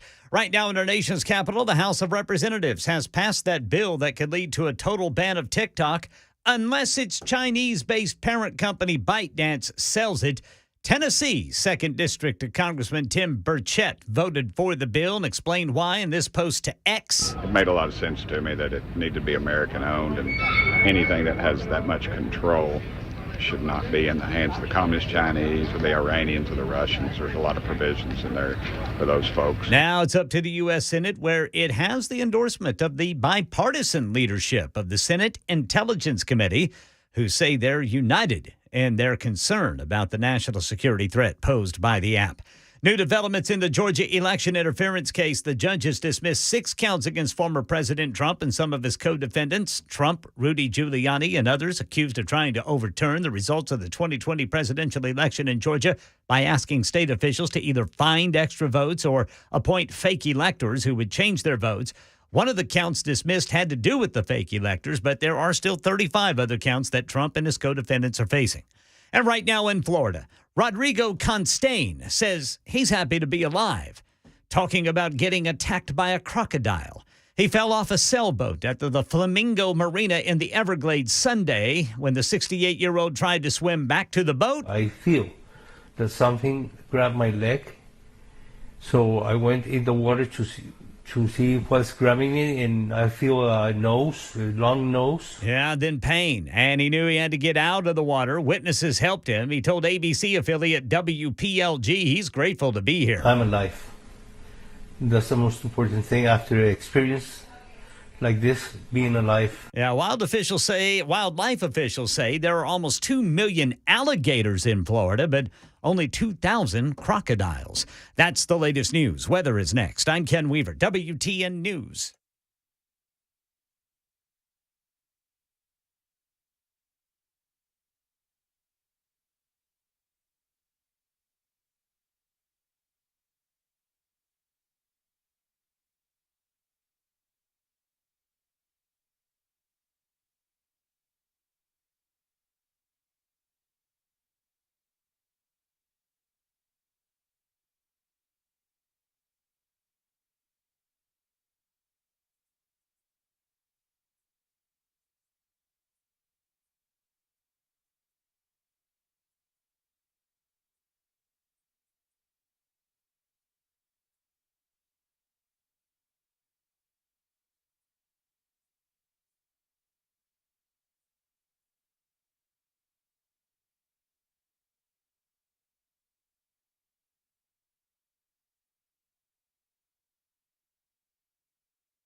11:04 on Super Talk 99.7 WTN. My name is Chris Hand, Mac Morey producing, Ken Weaver in the newsroom, and joined in studio by a very special guest. He goes by the name Tom Davis. Hello, Tom. Hello, Chris. Appreciate you having me. Tell everybody why you are here. Why I'm here is I am running for Congress, the U.S. House of Representatives, 4th Congressional District. And you're kind enough to let me come on and talk about that a little bit. So you're running as a Republican. As a Republican, This is yes. Scott Desjardins' district. He is currently holding the seat, yes. Okay. Tell me about this. Why are you deciding to go against Scott? It seems like people do like Scott. He has a semi-conservative record. There's been a few votes recently that people kind of are upset about. But what are your main reasons for why we need a change in the 4th? Well, so let me frame it a little bit differently. And because I hear this a lot, is like you're going against Scott Desjardins, which is not what I'm doing. What I am doing is running for the 4th Congressional District. He happens to be in the seat right now and is running for it again also. But I get that. Yeah. So it's just kind of a mindset deal for me. And the gist behind it is I was called to it. Just kind of a quick background on me, the very upfront stuff. I am a Christian. I am conservative. I am a combat veteran that is very concerned about the Republic. Thanks for your service. Appreciate the support. And then I'm a Republican because they most closely line up with values. And so just kind of the long process of it. Last year in May, I gave a speech in Warren County. Was honored to give a Memorial Day speech. VFW asked me to do it. And in that kind of laid some things out as far as where responsibility lies for where we're at. And comes back to we the people. And so what do? We start looking around at how we're being represented. And in that process, actually at the speech, I was asked, did you ever thought about running for office? And my answer then was no, I hadn't. But things just kind of started stacking up, and then, like I said, I was called to this, and this is the spot where I saw being the best fit for me and just an alternative. The stuff we have going on in this country now it's out of control, and I do truly believe we are at a turning point in this. And depending on which way we go, we lose the republic. And I don't like that idea. I've been overseas. I've been to some other countries, and I don't care for that. So I was like, now is the time to do some changing. And so as I started looking around, like I said, at the representatives, I got to the U.S. House, the 4th District, and started looking at voting records. And I'm not super excited about how our current representative is voting. And I'll say even today, he couldn't even bother to show up for the TikTok vote. And I heard some of the talk going on about it coming in.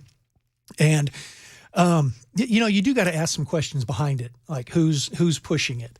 But I mean, I would have been a no. One, I would have showed up to vote. But two, I'd have been a no on that. Just because, again, how much regulation and how much federal government do we need in our lives? Are we better off for it? I'm of the opinion of probably not so much. The whole premise is self-governance as much as possible. So, that's kind of the long and short of it. You're for less government? Yes, absolutely, less government. Secure borders? Secure borders, yes. Do you support President Trump is a question that we're getting on the Super Text line. Yes, I do. You do? I do. Do you think that he's been unfairly targeted? Yes. Yeah? Yeah. Oh, that's an easy one. Are you worried that you would face that same kind of criticism?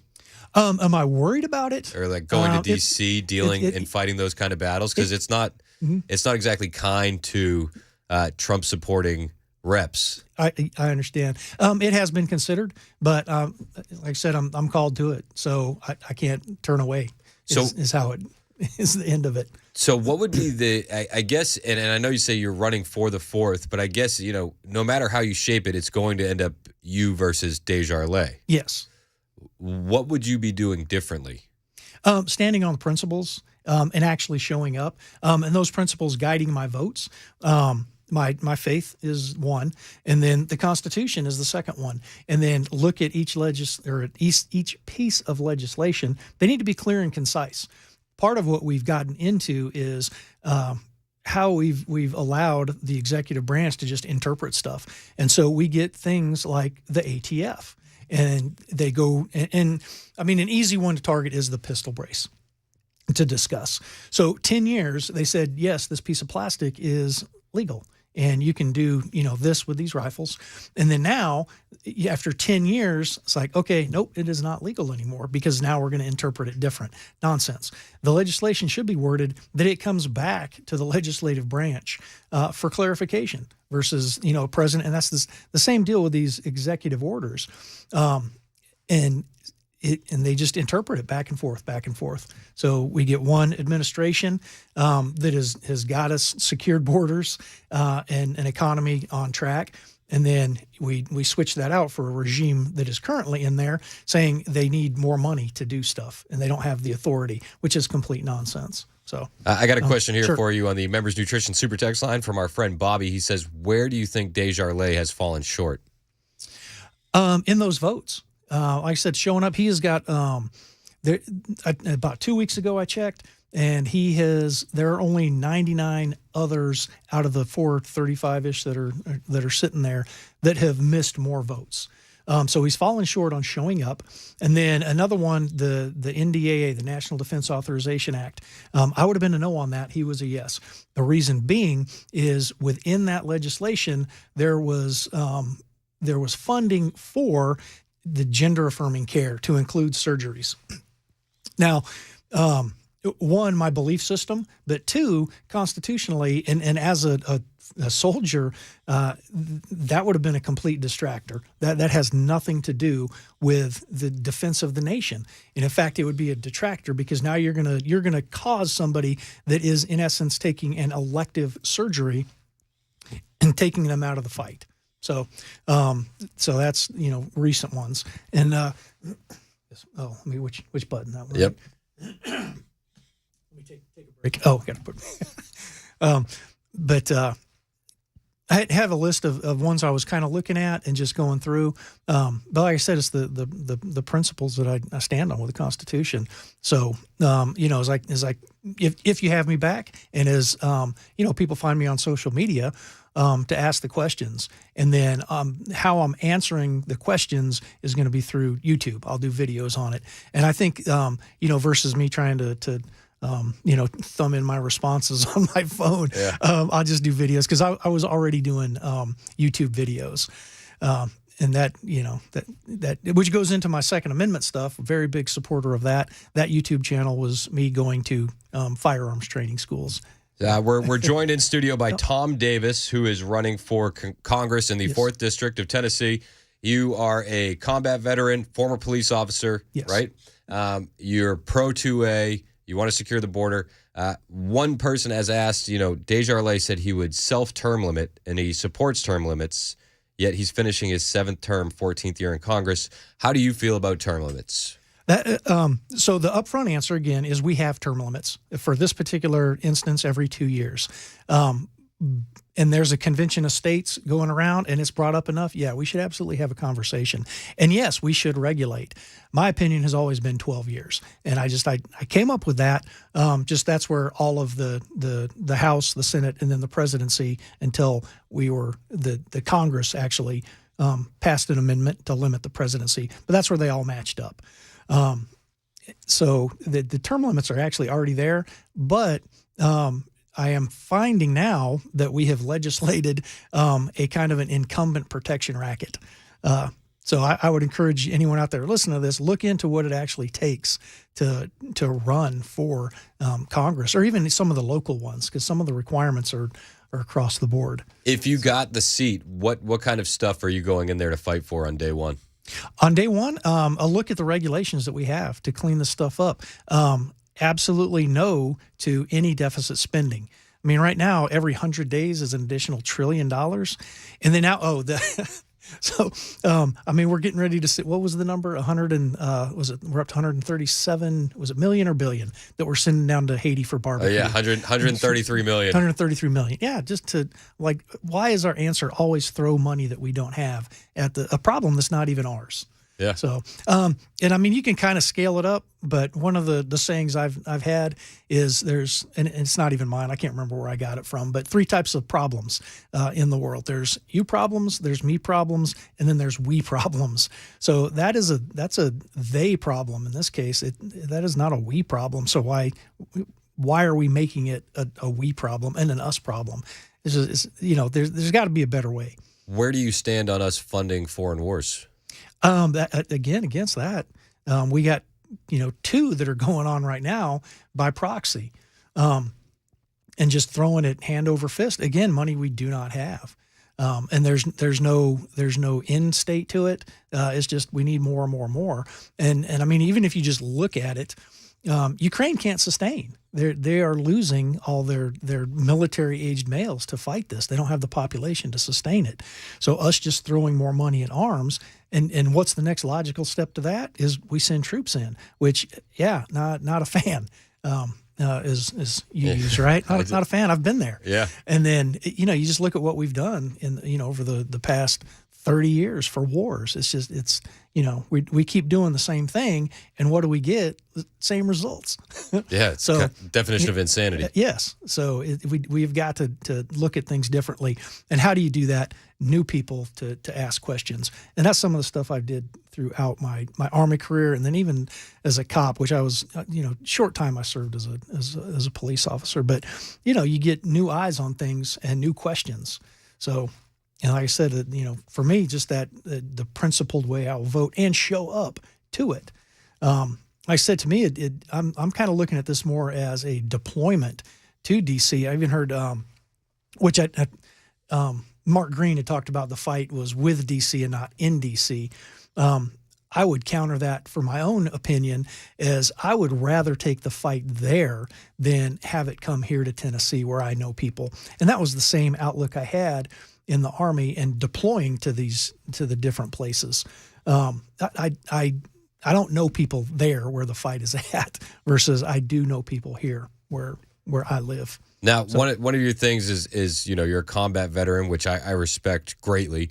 We've seen a lot of issues in the military, whether it's woke policy, vaccine mandates, and then how they're being treated after they get out of the military. Yes. In the VA, where illegal aliens are being prioritized over our own veterans. What's your take on that? We need to fix that too. It's like that is an agreement between the veterans that served and the rest of the citizenry. So, a lot of the stuff needs to be streamlined, and just the bureaucracy that I've dealt with myself. I currently have a claim that's gone through a process appeals. 2016 is when I originally filed this claim, and there's no way I spent almost 25 years in the Army.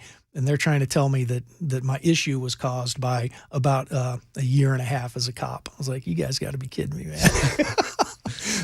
So we should, that bureaucracy. And I think the way we do that is the system right now is it is almost impossible to fire these administrators.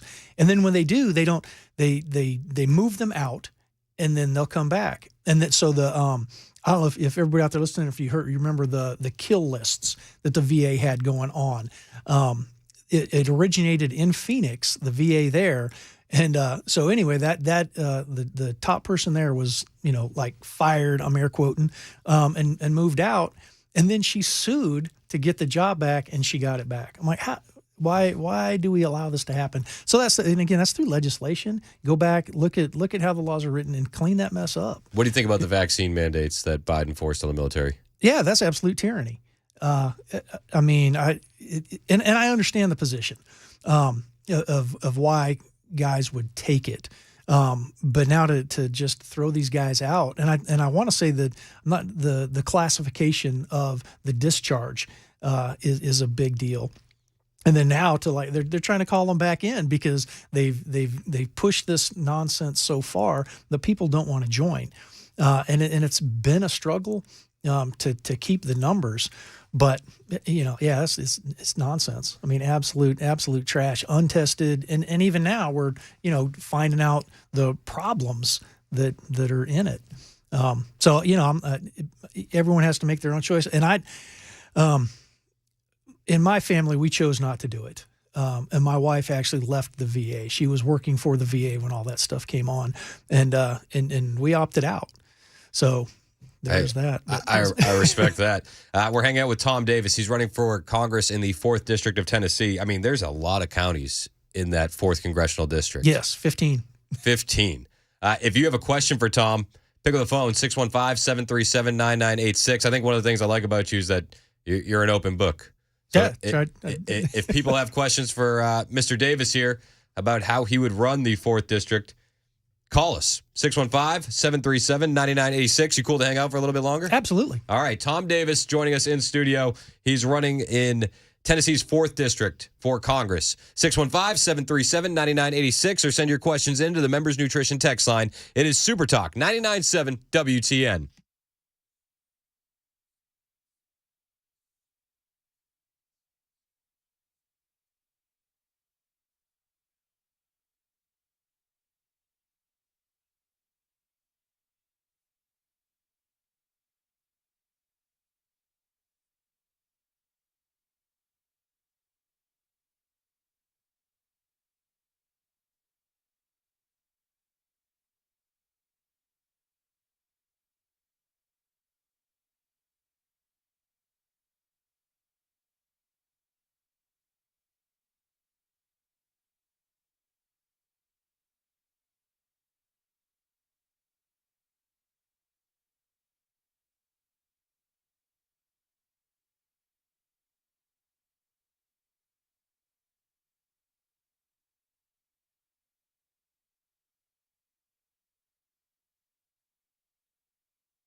Well, TikTok closer to getting banned, and we've got new developments in that Georgia election interference case. Some charges being dropped. Details at 11:30 on Super Talk 99.7 WTN. Thank you, Ken Weaver. It is Super Talk 99.7 WTN. My name is Chris Hand. I'm joined in studio by a man that wants to represent you in Tennessee's 4th District, Tom Davis, running for Congress against our friend Scott Desjardins. Yes.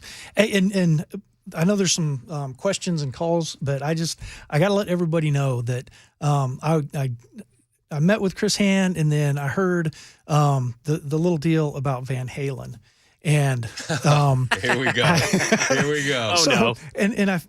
So I almost called and canceled this because of that. Because I didn't know any Van Halen songs? Yes. So, and I was when I was in the police academy, I was elected to be the president of the class. And so part of that came with the responsibility of a speech at the end of it. And so, and in part of that speech, so we had a recruit I'd letting the agency know, hey, this guy's a little suspect, because not once but twice he could not identify a Van Halen song in the car when we were doing the driving. So. All right. Well, this interview is going downhill fast. So maybe I should have saved that for the very end. Yeah. You should have laid that. Now I'm turning on the heat. Turn it into a hostile interview. Yeah, right? exactly. All right, son of a gun. All right, Tom Davis running for 4th Congressional District in Tennessee. Bobby on the Members Nutrition text line says, how long have you lived in the 4th District? And he asks, because in his words, a carpetbagger came in a few years ago, said the right things, and then disappeared when he lost. Fair enough. I moved here in 2017. So I got out of the Army in 2014. I went home to Arizona, where I served law enforcement for a little bit there, and then moved to Tennessee, in 2017, to be closer to family. Cool. Are you going anywhere? No. I have a high schooler. He's a junior, and we own a house in Morrison. So you're not going anywhere. I'm not going anywhere. Tennessee's an upgrade over Arizona. Oh, yes. 100%. Clara in Murfreesboro has a question for you. Clara, you're next on Super Talk. What's going on? I'd like to know your opinion on a mental health issue. It's my opinion that if you have a mental health issue where you have repeatedly have psychosis and have to be hospitalized for it, that at some point you should be taken out of and you won't take your medication, at some point you should be taken out of the general population until you get yourself under control. And I was told today that even if you are in psychosis and need to go to a group home, that they have to be willing to go. The conservator can't require it.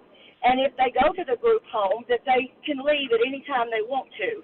And I don't think that bodes very well for some of the problems that we're having with mental health issues now. So I'd like to know what your opinions on that would be. Thanks, Clara. Your thoughts? Yeah, well, thanks for the question, Clara. And this one I would say, so my personal opinion on it is we used to have institutions where we took people for this very reason. And then when we got rid of those institutions, we started having this very problem. I would also say I don't know that it would necessarily be in the scope of the Constitution federally to do something. So I would have to think that this would be more of a problem to be dealt with at the state level. I mean, you may be able to argue it general welfare if it's, throughout.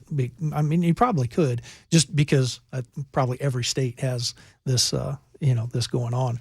But like I said, that's a great question. And like I said, personally, we used to have a method of dealing with this that seemed to have taken care of it. Larry on the Members Nutrition text line says, will Tom Davis support the Second Amendment without reservation? That means voting against all proposed laws to any regulation on firearm ownership. To this point, will he support dismantling of the ATF? It's certainly not constitutional. So if you listen to me talk, and the direct answer is on my platform and under the Second Amendment is a repeal of the 1934 National Firearms Act and the 1968 Gun Control Act. Both of those are unconstitutional and are restrictions. It's gone through whatever Supreme Court. It's unconstitutional. We put such an emphasis on the Supreme Court now as the arbiter of all. They've gotten it wrong before. several occasions. Yep. So yeah, I would say absolutely the Second Amendment. And so, in fact, here's how I support her. But I mean, just outside of repealing that. So Monday, I'm headed to New Mexico to Go String Tactical for a 4-day course. So, cool. and that's my YouTube channel. What I have done is I attend schools and then review them because absolutely that well-regulated part means trained and proficient. What is your YouTube channel? You ask the hard questions now. Red 4 Reviews, and that's 4 is spelled out. Okay. So Red 4, and that was my Red 4 was my call sign in Afghanistan. And we had one more call that I want to get to. He just hung up. John in Shelbyville wanted to ask you. He said he likes Scott Desjardins, correct, Mac? He said he likes Scott Desjardins, but he's really enjoyed what he's heard from you today, and he wants to know why he should switch. So because we need new people up there is the main one, and if you start taking a look at Mr. Desjardins' record on voting, one, just like I talked about, not showing up for them, and then two, some of the questionable votes. That would be the reason.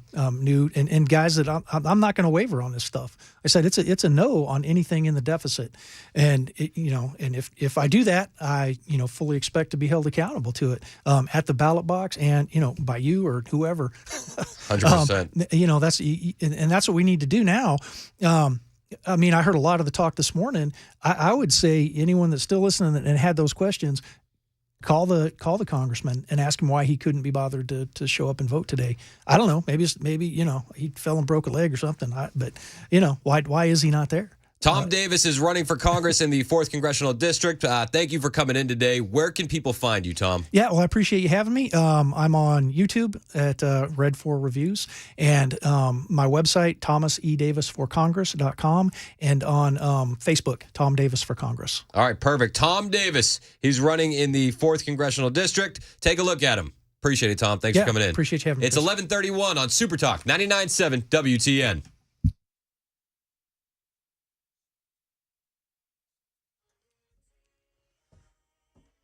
I'm Ken Weaver with your top stories. Full forecast coming up in 2 minutes. Right now, some breaking news. Looks like NES is working on a power outage affecting more than 3,000 customers in Bellevue. Right now at the state capitol, another bill dealing with safety in schools. Channel 4 says it rolls back the automatic expulsion requirement for a student who threatens mass violence against a school until after school officials determine the validity of the threat. Until then, the student would be suspended. TikTok is closer to getting banned. House Republicans and Democrats banded together today in Washington, overwhelmingly passed a bill that would cause TikTok to be banned in the U.S. if its Chinese parent company ByteDance does not divest from the social media platform. Now it's up to the U.S. Senate. That's the latest news. Weather is next. I'm Ken Weaver, WTN News.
Super Talk 99.7 WTN. My name is Chris Hand. Thanks again to Tom Davis for coming in, introducing everyone to him. Nice guy. Authentic. So, yeah, he's running for the 4th Congressional District. He's running against Desjardins. I know he said he's running for the 4th. He's running against Desjardins. A couple people asked questions. Does he have a Twitter handle? He does not. He does not. I made the point to him off air. You got to get in the game on Twitter. Got to. You have to. ThomasEDavisForCongress.com is his website. ThomasEDavisForCongress.com. I missed a question here. I think I was distracted with his Van Halen stuff. 8695 wanted me to ask him who he believes killed JFK. I didn't ask any of the hard questions. I didn't bring up the moon landing. Yeah, come on, man. Softball. You're right. You're right. Also, we all know who killed JFK. It's Lee Harvey Oswald, right? It was LHO. That was it. Nobody questions that. 5866 on the Members Nutrition Super Text line. Just moving on. Chris, you should have asked Tom to give you some lyrics or bust a rhyme. I wanted to test his rapping ability. He declined. Can he live up to Ben Shapiro? You know, yeah. He declined. 6436 said, "You're in the 4th. Who are you voting for, Chris?" I don't know yet. Jury's out. Plus, I'll just move out of the next text. 4460 said birds aren't real. So no. Who I'm voting for? Listen, Tom is a great guy. He is. I like what I hear from him. I like what I see from him. I'm definitely going to be giving Tom a legitimate look when it comes to my vote. And I think that you should too. I don't think that just because a guy has been in a seat means that you should just throw your vote at him because he's been in the seat, period. We should constantly evaluate the people that we send to office. I will do the same. I hope you do as well. Tom seems absolutely legitimate. I may even like the fact that he doesn't have a Twitter. Like, that just makes him more of a real person to me. You know, he's not an online influencer. He's not a social media star. He is Tom Davis, and he's running for the 4th. So I like what he has to say. Sometimes I like what Desjardins has to say too, you know? But who do you think is going to be representing you more? 1754 said, as soon as I heard him say pistol brace, I yelled, higher that MF. What does MF stand for? I wonder. Multifaceted. That's it. Multifaceted. So, yeah, I like Tom. Take a look at him.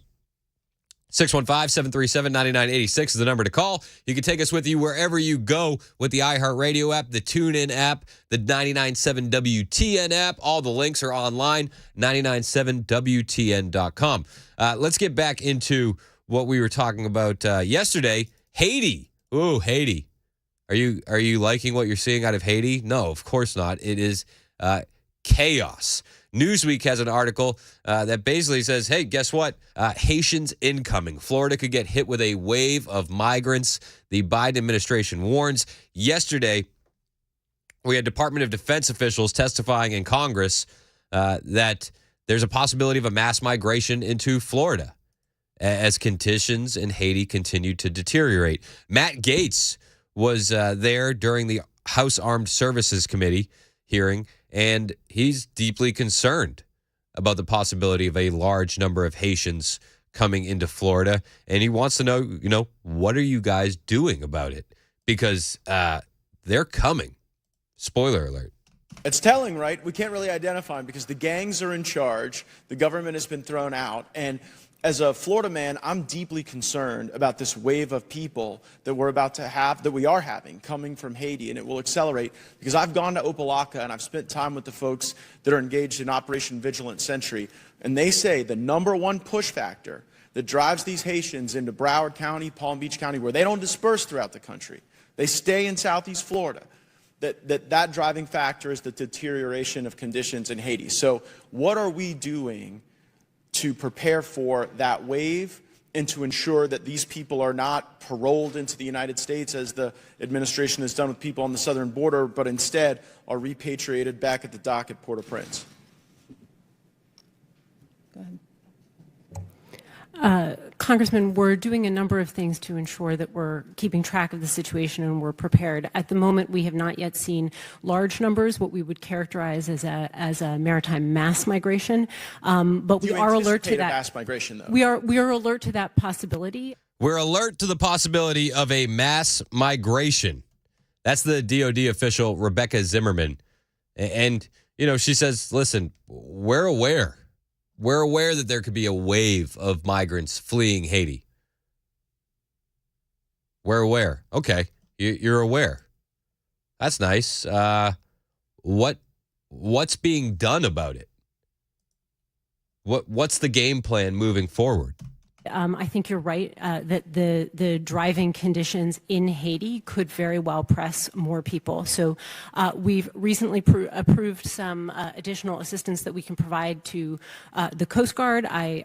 I think that has now fully been approved. We'll be providing notifications if we haven't already to provide additional shipboard assistance. Because I've talked to the Coast Guard, and what they say would really support them would be more naval vessels, would be DOD support. And because I think you correctly said that there is an anticipated mass migration here, there are specific legal authorities that we can access that I would implore you to access. Specifically, George W. Bush signed Executive Order 13276. And in that executive order, there is the ability for any president to designate an anticipated mass migration and then get gray hull naval vessels into the Straits of Florida to deter that migration and then to repatriate those people before they get to Florida. So they're anticipating a wave of Haitian migrants. That's what they're anticipating. Matt Gaetz says, there's an executive order from George Bush. We should get naval vessels out there because that will be a deterrent. But as we're finding out, it's like, do you really think that they're going to have naval vessels put out there? Is that what you think is going to happen? Now, they did say that they're ready if they need to deal with this mass migration, but the New York Post printed an email leaked from border agents in Miami, Florida, warning federal officials that federal officials may not try to return migrants who sail into U.S. coastal waters on small sail-powered freighters. They said the Coast Guard may not be stopping Haitian sail freighters. They will just be escorting them into land ports. Oh, that's comforting. They said, well, we're going to give the Coast Guard more resources. But it looks like, according to this leaked email, that those resources are just going to be for the Coast Guard to escort them to land ports. Awesome. Biden's deputies, including Border Chief Alejandro Mayorkas, you know these guys, they can be very tough on illegal immigration. So I'm sure they're going to handle this just like they've handled every other illegal immigration crisis. Swiftly, with the full weight of the federal government, right? Yeah, man, efficient. That's the government's middle name. I feel like, why wouldn't they? They've handled the southern border crisis so well. Bingo. So I think it's only safe to assume that they're going to handle this crisis exactly the same way, and that they're going to be escorted to land. Now, as we look at the southern border, we're seeing no movement there. We played audio yesterday of Joe Biden saying, well, I hope that the border is going to clear itself up. And yesterday, after those comments were aired, Karine Jean-Pierre was asked if executive action was coming for the border. Spoiler alert, it's not coming. The president said yesterday that he was hoping executive action on the border would happen by itself, that Congress would legislate it. Can you just confirm for us that this indicates that he's no longer considering executive action on the border? Well, the president has been very clear, and I've been very clear. Anytime I've asked about executive actions here, the bottom line is, in order to actually have change, extensive change, real change, comprehensive change, that Senate bill that was negotiated between Republicans and obviously Democrats in the Senate would have been the best way to go. It would have been the toughest, fairest piece of legislation, law, if you will, if it had been moved and the president was able to sign it into law. And that's what's important. The president is trying to make it very clear: no executive action would have that effect, the effect that this bipartisan negotiation would have had. Oh, so no executive actions would even have any effect, says Karine Jean-Pierre, completely ignoring the fact that the executive action taken by Biden when he first got into office had the effect on the border that we're seeing now. It's ridiculous. No executive actions coming on the border. No one is coming to save you. In fact, more illegal immigrants are coming, and they're coming in more places now, too. Spoiler alert. They're going to be sending funds to the Coast Guard to most likely escort those Haitian illegals right up onto land. So I feel like we should end with good news. I felt like we should, Yeah, everyone have a cheery Wednesday. Have a great day. We should end it on a positive note. You know what, though? A guy who never ceases to amaze me with his positivity. Ray of sunshine. The ray of sunshine, known as Matt Murphy, is going to be joining us next, letting us know what's coming up on Murphy's Show. Hang out with us. It's 11:49 on the station known as Super Talk 99.7 WTN.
Super Talk 99.7 WTN, something that you won't hear every day. Matt Murphy and I were just talking about TikTok off the air. I'm a fan. We're gonna do one of those dances. I'm gonna go against the herd on this. I'm a fan. I'm a fan of TikTok. You're a fan? Do you have TikTok? Nope. Why not? China. You have a phone? I do. I don't like that either. You notice that... you know who made that phone? The devil. You notice it's a bitten apple for a logo? Yeah. Yeah, mark of the beast. So, I mean, I'm fascinated, not you, but I mean, I'm not coming after you, but I'm fascinated with the number of people that look at you like you just ate a bug when you ask them if you have TikTok, yet they're sitting there holding an Apple phone. It's a government surveillance device. Yeah, the Chinese government. Every China? Every government. I really. also we're going to talk about this a lot on the show because I'm fascinated with the things that we decide, and I'm not even judging it. I am fascinated by the things that we decide as a society is a step too far. When I would challenge each person listening to this show to go through your home and turn over everything in your home and see where it was made, and take everything that was made from China and remove it from your home and see what's left. See, I don't even know if it's the conversation should China. Be China. He loves that button. Sorry, I did it too early. We have a rotator. Go ahead, hit it again. Hit it again. China. There you go.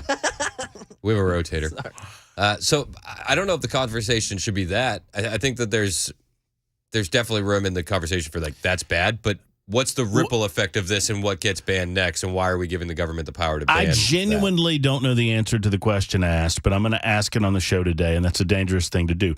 What national security information are they getting from my phone? Everything. What does that mean? That doesn't mean anything to me, what you just said. What are they getting? Contacts, messages. So that's a phone problem, Chris. Yeah. That's not an app problem. If the phone is if I'm granting the application the ability to do what it does on my phone, that's on me. Unless it's not asking me the question, and if it's not asking me the question, then that is a hardware problem within the phone, not an app problem. I was talking about what our government is getting from the phone. Well, that's true too. I wasn't exactly talking about China. But China. Come on. Dang it. Come on. I think it's our government that's getting all that info too. And it's like terrorists, they were skirting surveillance. They were writing notes. They were passing notes. This reminds me a lot of the Patriot Act. Feels like it. That there are good intentions embedded within a lot of bad things that are going to be used in ways that we cannot possibly foresee. That's my issue with it. And that's what I said, the ripple effect. Yeah. I don't like the ripple effect. Plus, anytime Democrats and Republicans are agreeing. I thought the same thing. Run. It's a problem. Run as fast as you can. Problem. I'm looking forward to your show. Mark Pody's coming on at 1 o'clock, too, to talk about a number of issues. That'll be fun. Senator Mark Pody. I'm very excited about that. So that's at 1 o'clock. Anything else going on? Yeah, Brenda Willis is going to talk about Irish heritage and what's going on this weekend. That's at 2. All right. Hang out with us. It's Super Talk.